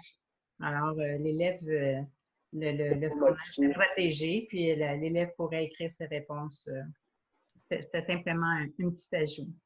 OK, bien merci de l'information. Fait que oui, c'est possible de le faire. C'est juste pour, ça fait longtemps que je ne l'ai pas regardé, Mme Gagnon, c'est juste en sauvegardant en dessous, au lieu de sauvegarder sous un format régulier de Word, on sauvegarde sous le format formulaire, c'est tout ça? Non, en fait, c'est de créer un formulaire avec Word, où on insère des zones de texte où l'élève va pouvoir remplir. OK. Et là, à ce moment-là, il n'y a pas accès à modifier les questions, par exemple. Non, il ne peut pas modifier les questions, mais là où il doit écrire ses réponses, ce serait possible. Oui, l'élève peut juste interagir avec les zones de texte à l'intérieur du document. Oui. Exactement. C'est ça. OK, bien, merci. Il n'y avait pas d'autres questions dans le clavardage, donc je pense qu'on serait prêt à passer à l'autre question dans le document collaboratif. Bon. Madame Tang, nous utilisons Teams également dans notre CFP. En ce moment, mes notes de cours sont principalement sous format Word. Y a-t-il des avantages à les transférer dans la section notes de classe? J'imagine que vous parlez du cartable de classe, Madame Tang, si vous pouvez me confirmer. Ou je peux tout simplement donner accès aux notes de cours aux élèves en format PDF. Déposé dans la section fichiers. Est-ce une question de préférence de chaque enseignant? Je vous dirais oui, de besoin de préférence de l'enseignant, mais vous pouvez peut-être nous préciser votre question, Mme Tang. Vous m'entendez? Oui, on vous entend. OK, oui. Donc, c'est justement... Juste une seconde. Claire, peux-tu mettre ça, s'il te plaît? J'ai d'autres enfants qui écrivent autre chose en même temps. Mes notes sont principalement sous format Word. Puis, vu que vous avez exploré un petit peu le bloc-notes de classe, qui est un cartable virtuel, est-ce que c'est beaucoup plus avantageux de transférer tout là-dessus, vu qu'on tombe en ligne, ou je remets juste la version PDF de mes notes aux étudiants? C'est vraiment votre préférence. C'est sûr qu'une page, comme je vous dis, si vous avez besoin de plus de détails, on peut peut-être regarder OneNote là, avec ceux qui en auront besoin. Aujourd'hui, on est trop long pour le faire, là, mais on peut le faire dans un cartable de classe, dans une page. On peut copier-coller tout ce que vous avez dans Word. Mais ça, je pense que si vous avez déjà le document dans Word, vous pouvez tout simplement l'attacher si vous procédez par cartable de classe. Vous pouvez le mettre dans la section fichiers. C'est vraiment selon vos besoins et vos préférences. OK. L'avantage, l'inconvénient. L'avantage, c'est surtout que vous n'avez rien à faire. Vous avez juste à réutiliser le document Word dans le cas d'un Word. Sinon, vous allez avoir à transférer en PDF.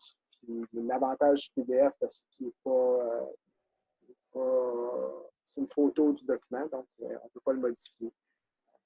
C'est vraiment le temps que vous avez de travailler. Là, si vous voulez faire ça vite, ça ne dérange pas que l'élève puisse modifier votre document. De toute façon, vous avez toujours la copie originale. Fait que même si l'élève modifie le document, il y a quand même, vous avez la preuve de la copie originale qui est envoyée. Fait que ça dépend vraiment de votre besoin, puis qu'est-ce que vous voulez faire avec l'élève, qu'est-ce que l'élève a besoin de faire avec le document ressources aussi.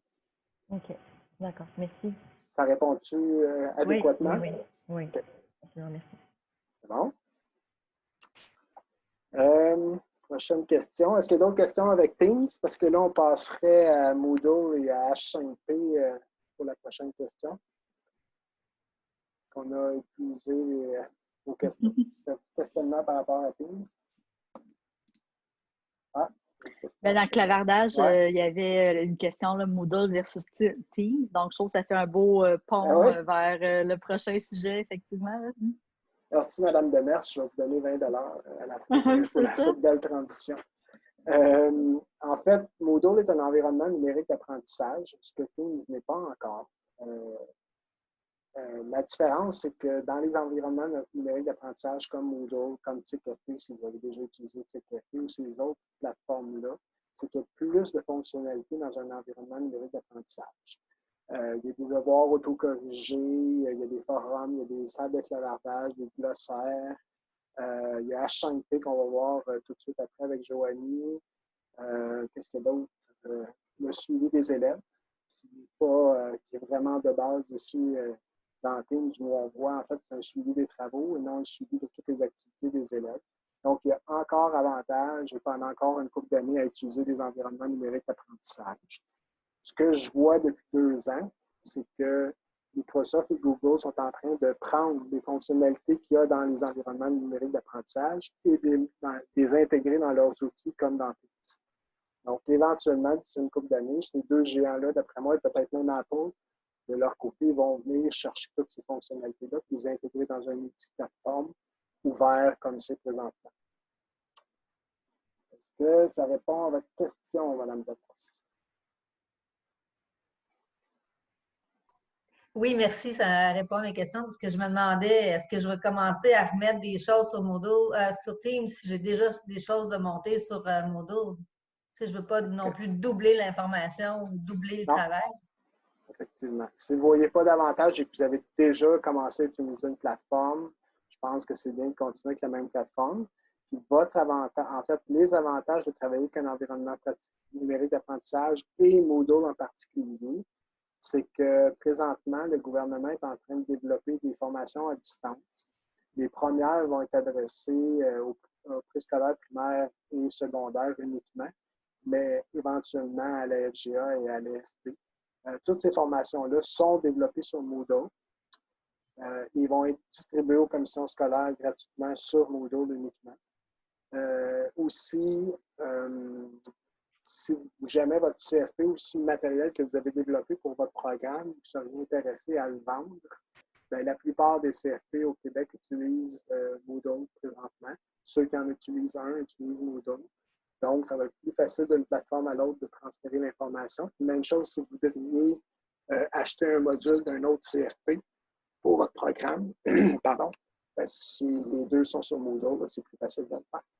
Si je peux rassurer les gens qui aiment moins Moodle, l'équipe précise qui est en train de développer la formation à distance sur Moodle, ils sont aussi en train de développer des outils pour le rendre plus beau, le rendre plus facile à utiliser pour les enseignants et pour les élèves en parallèle. Oui, parce que c'est un petit peu ma question puis mon interrogation. Je trouve que Moodle, présentement, on se l'est comme fait mettre d'un dent rapide la formation à distance en ce qui nous concerne, nous, en formation professionnelle. Moi, je suis enseignant dans le secteur santé. Oui. Je veux dire, Moodle, on ne l'a pas maîtrisé. Je voulais commencer à travailler avec une de nos CP à la commission scolaire, mais tu te le fais mettre d'un dent. Puis je trouve que c'est une plateforme qui est quand même assez ardue à maîtriser au début. Nous, on servirait sur Classroom, qui est comme, à mon idée, très, très convivial et facile d'accès pour les élèves. Là. Mais je remarque qu'il n'y a pas beaucoup d'éléments, puis ça l'amène un petit peu. Je pense que la prochaine question m'interpelle énormément là, pour justement le volet examen. Qu'est-ce qui sont les options? Parce que je trouve que Classroom, il manque de stock là, un petit peu. Là.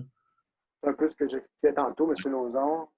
C'est un peu ça, pas la problématique, mais présentement, le suivi des travaux, c'est ça qui est disponible dans, je ne sais pas si Classroom est au même niveau que Teams présentement, là, mais je pense que c'est à peu près pareil. Donc, il y a un suivi des travaux, mais pas nécessairement de toutes les activités des élèves, ce qu'un environnement numérique d'apprentissage permet, Moodle ou un autre. Donc, puis, comme je vous disais, en formation à distance, le ministère s'en va vers ça. Les commissions scolaires n'ont comme pas le choix aussi d'emboîter le pas s'ils veulent bénéficier des ressources que le ministère va avoir produites. Autre chose par rapport à Moodle, il est accessible dans votre commission scolaire ou si jamais vos services informatiques ne veulent pas vous le fournir, il y a la possibilité d'utiliser le Moodle FGA qui ouvre gratuitement et généreusement pour l'AFP aussi. Il y a aussi la plateforme TIC-FP que le Sénèque offre gratuitement à toute la population de la formation professionnelle du Québec.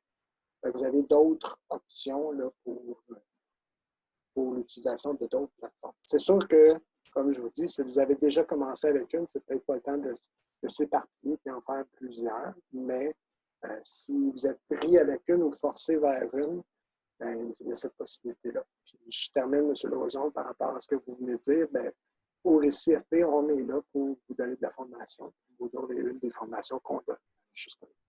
Gênez-vous pas, que ce soit à distance ou éventuellement peut-être en présence, pour qu'on puisse vous accompagner ou vous former à mieux utiliser ces produits-là aussi. Parfait, merci.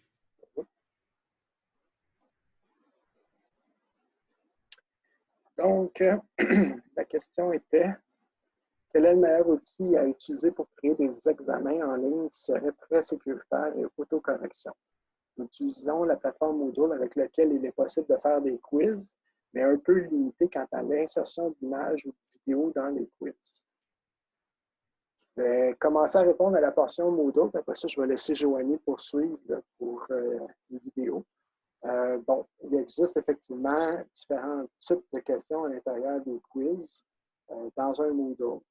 L'autocorrection est possible si vous utilisez les quiz de la plateforme Moodle, donc ça devient un certain avantage. C'est sûr qu'il n'y a pas toutes les possibilités, toutes les questions du monde, mais il y en a quand même un bon nombre. Encore une fois, je vous répète, on peut vous donner de la formation par rapport à ça sans problème si vous en avez besoin. On le propose aujourd'hui. Je pourrais vous accompagner, Jean-François Joigny, par rapport à ça. Pour ce qui est des vidéos, on ne vous suggère pas de déposer des vidéos sur la plateforme Moodle. Plutôt, ce qu'on fait habituellement, c'est qu'on enregistre ou on utilise une vidéo qui est enregistrée et hébergée ailleurs et on fait une référence dans un cours Moodle à celle-ci parce que le serveur Moodle n'est pas fait pour gérer des gros fichiers vidéo comparativement à ce que YouTube ou Vimeo ou un autre service PHPTube ou autre sont dédiés, eux, à la gestion de vidéo et à la diffusion de vidéo à plusieurs personnes en parallèle. Donc, c'est ça pour le dépôt de la vidéo. Puis dans l'interactivité ou les questions reliées à des vidéos, là, il y a un nouvel outil depuis 2 ans qui s'appelle H5P et je laisse Joanie suivre. Oui, je vais vous présenter H5P. Donc, H5P, c'est un outil, un outil vraiment intéressant qui offre plusieurs possibilités. Je vais vous montrer dans un premier temps, je vous envoie le lien h5p.org qui se trouve à être le lien Internet où on peut tester les différents outils d'H5P. Donc, je vais vous partager mon écran. Voilà. Alors, je partage mon écran ici, un instant. Donc, h5p.org, vous allez arriver sur cette page-là. Bon, c'est en anglais, là, mais avec l'application Google Translate, si vous n'êtes pas très bon en anglais, là, vous pouvez faire la traduction là, avec Google Translate, puis c'est quand même bien. Là. Donc, H5P, c'est quoi? C'est différents contenus qu'on peut insérer dans Moodle, par exemple. Donc, on peut prendre un plugin de H5P et l'insérer dans Moodle. Je vais vous montrer à quoi ça ressemble dans Moodle. Sinon, vous pouvez voir ici dans Exemple et Download les différents outils proposés. Donc, on les voit ici. Donc, il y a des vidéos interactives, des présentations, des scénarios de branchement, des accordéons. Donc, on les voit tous. Et ce qui est intéressant avec h5p.org, c'est qu'on peut les tester. Donc, h5p.org, c'est vraiment comme la plateforme pour tester ces outils-là avant de les insérer, par exemple, dans Moodle, voir comment on pourrait les utiliser à bon escient. C'est gratuit, hein, je vous répète, pour mettre dans Moodle. Donc, je vous montre à quoi ça ressemble concrètement. Donc, voilà. Ici, j'ai un cours, j'ai nommé H5P pour présenter H5P. Donc, ici, l'accordéon. À quoi ça ressemble. C'est exemple, si j'ai plusieurs termes et que je veux parler de ces thèmes-là, pour que visuellement, ça soit moins polluant, si on veut, on les met en accordéon. Donc, comme par exemple, si la vidéo interactive, qu'est-ce que c'est? Si je clique dessus, j'ai la définition. Puis je peux même ajouter un lien ici. Présentation du cours. Donc, ici, je peux mettre la définition. Donc, vous voyez, l'autre accordéon, c'est fermé. Donc, ça, c'est très intéressant pour justement que la page paraisse moins lourde dans Moodle. Alors, je vais vous montrer un autre type de contenu ici. On a trouvé le point chaud. Donc, les hotspots, c'est exemple, si on met une photo. Oups, test. Non, ça c'est colonne, pardon. Un instant, je retourne ici, trouver point chaud. Donc, j'ai fait un exemple ici dans trouver le bon cadran, sélectionner le cadran numéro 3 en hygiéniste dentaire. Donc, je me souviens plus c'est quel, je crois que c'est lui. Si je viens cliquer dessus, ah non, j'ai la mauvaise réponse. Donc, je peux recommencer ici. Alors, si je viens cliquer ici, non, j'ai la mauvaise réponse. Donc, vous voyez ici, on peut sélectionner un point chaud pour des quiz intéressants, interactifs. Je vous montre un instant. Vidéo interactive, je ne sais pas, je l'avais rempli. Non, je ne l'avais pas complété. Je vous montre ici la colonne. Donc, colonne, c'est si je veux insérer, par exemple, plusieurs activités de H5P dans la même en forme de colonne. Donc, on voit ici une question multiple. Donc, j'aurais comme un quiz complet là, ici, si on veut. Donc, laquelle de ces maladies n'est pas une maladie bucco-dentaire? Donc, là, ça fait longtemps que je l'ai fait. Donc, je me souviens plus de la réponse, mais exemple, afficher la réponse. Bon, j'ai eu une mauvaise réponse. Et là, on peut donner le choix, hein, soit d'afficher la solution. J'aurais pu ne pas mettre ce bouton-là, mais moi, j'ai choisi de le mettre ou recommencer. Donc, je peux recommencer si j'ai envie, mais on n'est pas obligé de mettre cette option-là. Ah, je l'ai eu. Donc, voilà. Alors, ici, où est située la première molaire? Donc, encore là, ici, on a les points chauds. Donc, première molaire du cadran numéro 3, exemple. Bon, mauvaise réponse. Ça, c'est vraiment pas ma force, les cadrans, finalement. Ici, ce qui est intéressant au niveau de la vidéo, là, j'ai switché de profession. Là, on est en coiffure, par exemple. Je suis allée chercher une vidéo sur YouTube. Ça aurait pu être une vidéo que j'ai moi-même créée. Et je l'ai insérée ici, dans mon activité ici. Puis, je peux faire des stops sur la vidéo. Donc, là, vous n'avez pas le son. Mais, exemple, on a une description de qu'est-ce que c'est que la coupe au carré. Donc, là, j'ai décidé, moi, de faire arrêter la vidéo à cet endroit et là, de poser une petite question. Donc, l'étudiant doit aller cliquer dessus. Donc, il doit répondre à la question avant de poursuivre la vidéo. Est-ce que la coupe carrée est la plus difficile, la plus facile ou les deux? Bon, exemple, la plus facile, eh bien non. Donc, voilà. Donc, on peut insérer plusieurs questions comme ça dans les vidéos. Je vous montre comment dans Moodle, ça se présente. Si j'active, exemple, mon mode édition. Exemple, ici. Un instant. Ça fait longtemps. Si je vais dans le cours ici.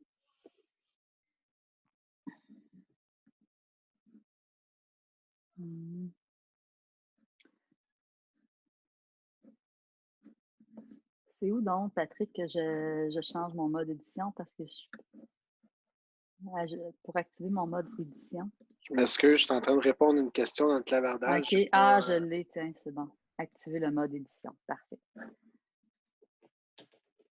Donc, dans le mode édition, là, je suis en mode édition, donc je peux faire des modifications. Si je veux, exemple, ici, ajouter dans ma section 6 une activité ou une ressource, j'y vais. Et là, je vois mon plugin ici, H5P contenu interactif. Je clique dessus, je fais ajouter. Et là, je peux en fait sélectionner le contenu que je souhaite, le type d'activité que je souhaite ajouter. Donc, je les ai tous ici, là. Donc, c'est là où que j'ai sélectionné les activités que j'avais choisies. Donc, voilà. C'est vraiment intéressant à ce niveau-là. Je vois que le temps file. Je ne vais pas prendre le reste du temps pour l'expliquer, mais je pourrais, si jamais il y en a qui ont des questions, là, poursuivre à un autre moment où on n'a pas terminé de développer notre formation. Je vais juste vous montrer une autre chose aussi, une ligne du temps qu'on peut mettre qui est intéressante aussi. Donc, l'effet marquant en électricité. Donc, je suis allée chercher ici des descriptions avec les dates. Donc, c'est vraiment intéressant, ça aussi, là, comme contenu interactif, si on veut faire, exemple, une espèce d'historique de la profession, par exemple. Donc, voilà ce qui est pour H5P. Ça fait vraiment, ça amène une participation d'étudiants, ce qui peut être vraiment, vraiment intéressant. Donc, voilà. Y avait-il des questions par rapport à ça?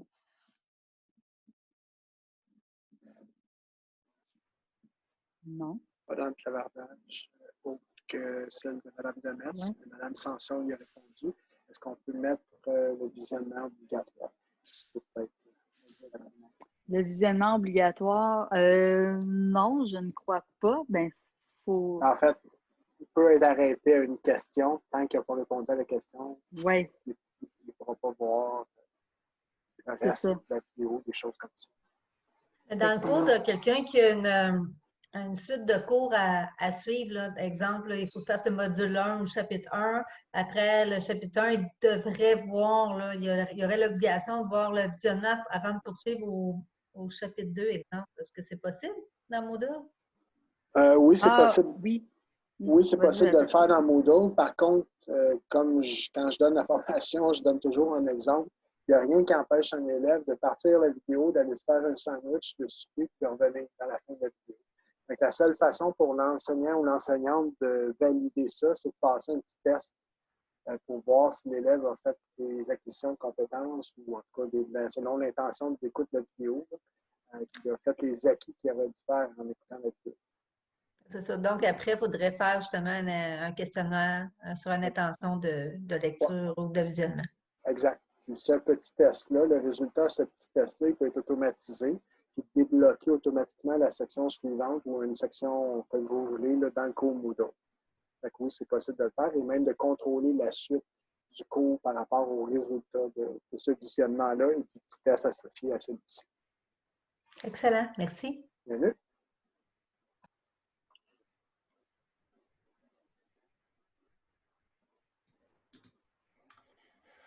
On était rendu à la question sur Padlet. On t'entend pas, Joanie. Désolée. La question sur Padlet. Donc, en fait, il y a quelqu'un qui posait la question tout simplement, qu'est-ce que Padlet? Padlet, c'est un outil collaboratif. En fait, dans un premier temps, c'est un tableau blanc.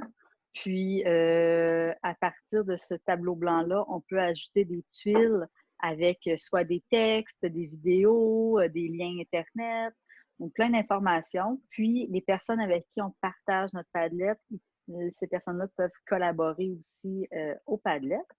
Je vous mets un petit tutoriel que j'ai trouvé sur le site de Carrefour Éducation qui explique un peu à quoi ressemble Padlet. Puis je vous mets aussi le lien vers Carrefour Éducation pour avoir plus de détails sur Padlet. Et je vais vous partager mon écran pour vous montrer à quoi peut ressembler là, un Padlet, justement. Donc, juste un instant. Je vous partage ça. Et voilà. Donc, voici un Padlet ici qui a été créé par la personne responsable au niveau des droits d'auteur au ministère de l'Éducation. Alors, on a des tuiles ici, différentes tuiles. Donc, la façon que ça a commencé, c'est un tableau blanc. Puis, la personne a ajouté des tuiles avec des informations. Donc, si, par exemple, les musées parisiens mettent l'œuvre du domaine public numérisé qui sont libres de droit. Donc, parce qu'ici, le sujet, c'est libre de droit, pardon. Une BD libre de droit. Donc, si je clique dessus, j'ai accès à l'information. Ça m'amène, par exemple, ici, au site Internet du Musée de Paris. Donc, c'est un outil intéressant là, pour collaborer justement avec d'autres enseignants ou des étudiants. Voilà.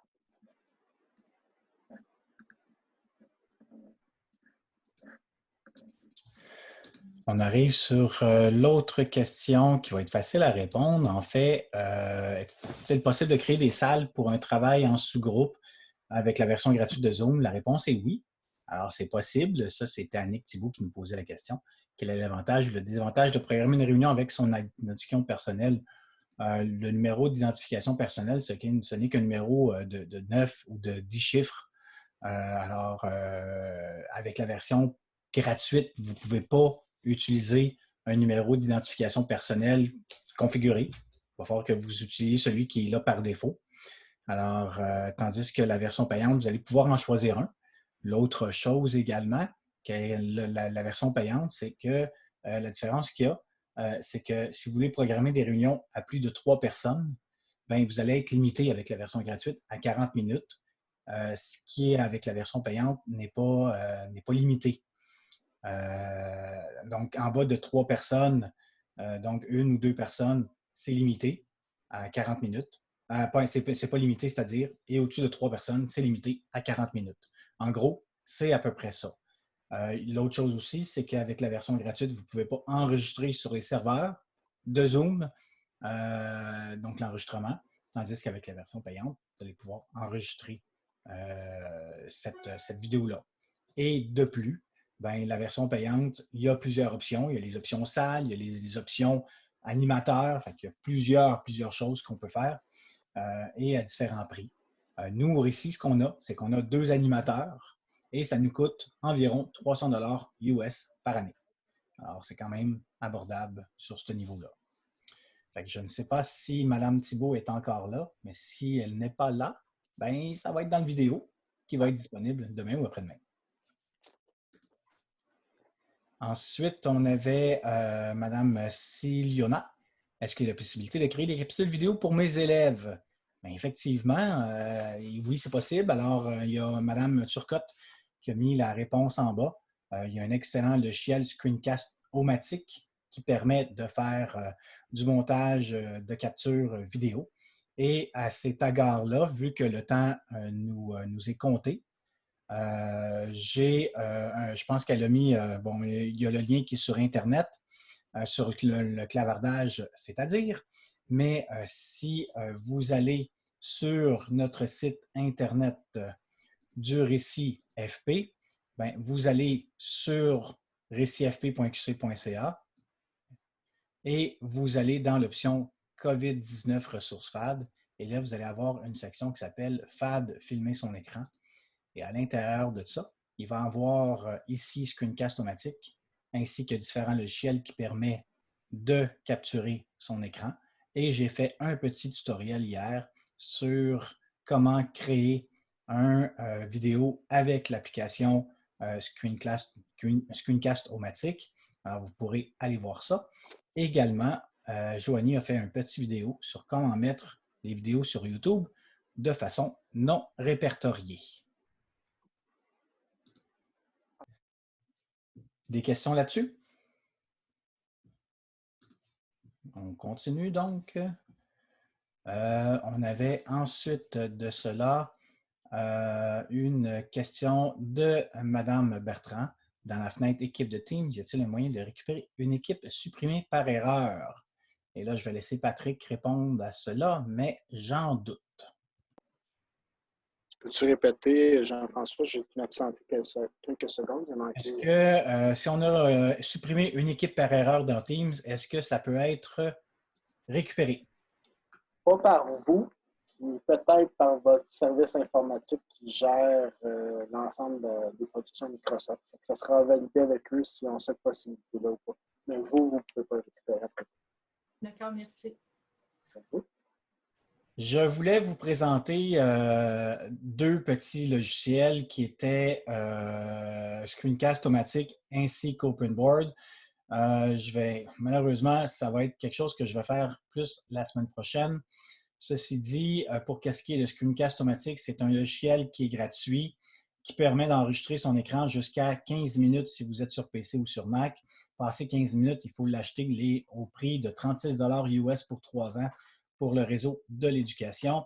Généralement, on ne fait pas des vidéos plus que 4-5 minutes, je vous dirais, à la fois.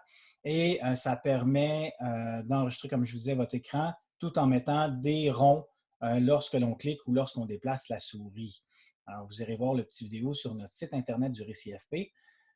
Ensuite de cela, pour qu'est-ce qui est d'OpenBoard, je vais plus le présenter la semaine prochaine. Je vais me réserver un bon 15-20 minutes parce que par la même occasion, je vais vous montrer les deux petites choses que j'ai achetées par l'entremise d'Amazon. C'est un crayon tactile pour venir prendre des notes directement sur l'ordinateur avec un crayon, contrairement avec un iPad et un crayon, là, on le fait directement sur l'ordinateur. Alors, j'aimerais ça en même temps vous présenter ces deux petits outils-là. Donc, on va remettre ça plus à la semaine prochaine. Ensuite de ça, pour qu'est-ce qui est de Loom pour faire l'enregistrement écran, effectivement, c'est gratuit dans ces temps-ci. Pour commenter des présentations PowerPoint ou même un démo à l'écran, Screencast-O-Matic est la même chose. Ce que je voulais dire aussi, c'est que ma commission scolaire, nous, Seigneurie des Mélisses, ça a l'air qu'ils ont comme pris j'imagine, un abonnement parce que c'est ça, je pense que ce que j'en ai compris, c'est pas juste en lien avec le COVID, c'est vraiment quelque chose qui était. Moi, je l'ai découvert dernièrement. Okay. Je trouvais ça intéressant. Là. C'est surtout l'idée que c'est un petit annexe qui se met à Google. Là. Fait que ça, je trouvais ça intéressant aussi. Là. Un petit icône, une extension Google. Il se fait en autant qu'on ait accès, bien entendu, à installer Google Chrome sur notre ordinateur. Oui, c'est ça. Mais il se fait, je crois, aussi indépendant, un peu comme Screencast-O-Matic. Mais c'est un excellent logiciel, puis il est gratuit dans ces temps-ci. Vérifiez avec votre commission scolaire à savoir si vous y avez accès. Mais il y a Screencast-O-Matic aussi. Si vous êtes sur Mac, il y a le capture écran qui permet d'enregistrer votre écran en même temps. La petite vidéo que j'ai faite sur Screencast-O-Matic hier est faite justement avec l'application de capture écran du Mac. Alors, on n'est pas obligé de capturer uniquement une image, mais on peut aussi capturer une vidéo.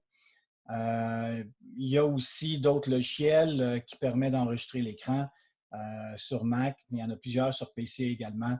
Mais je vous dirais Screencast-O-Matic, Loom, là, ça a l'air d'être deux très bons logiciels.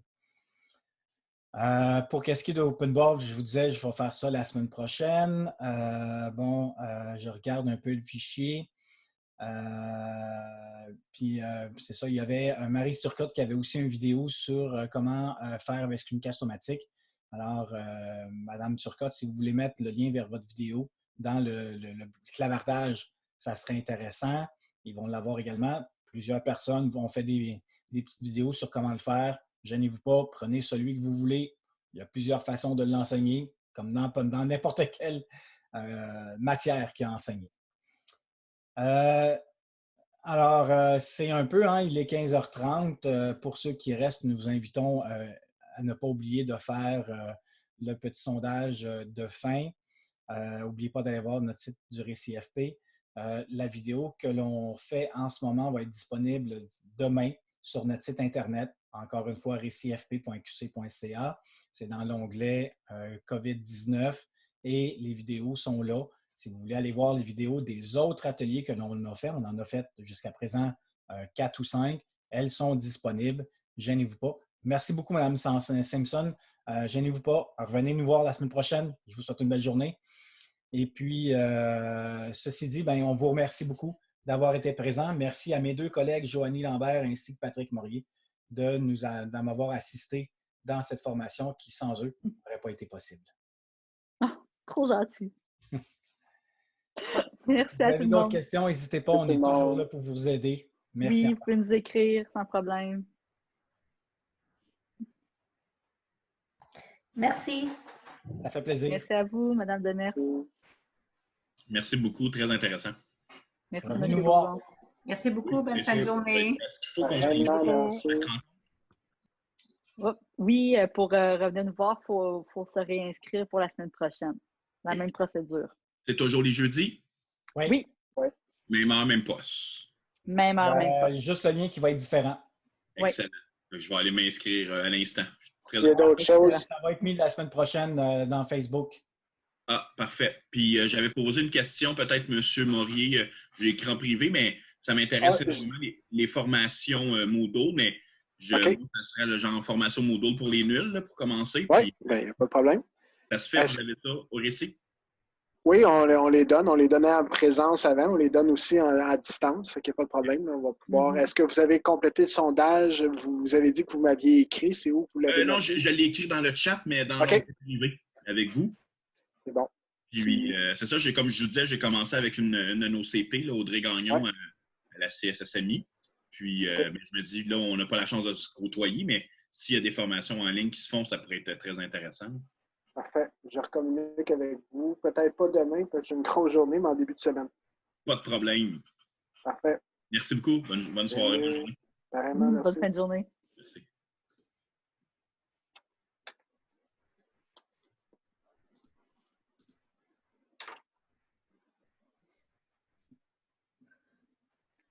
Merci beaucoup, Mme Turcotte, pour vos partages et vos interventions. Effectivement, merci.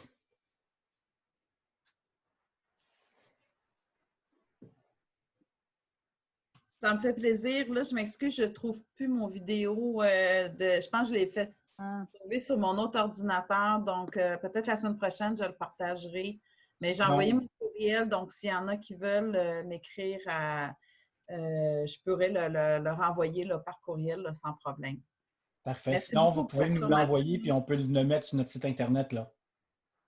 Ah oui, ben oui, je peux faire ça. Oui, je vais essayer de le trouver. Je pense qu'il est vraiment sur mon autre ordi. J'étais avec l'ordi de l'école, mais je pense que je l'avais fait sur mon autre PC. Donc, nous, ce qu'on fait, c'est qu'on le met sur YouTube en non répertorié puis on le met sur notre site Internet.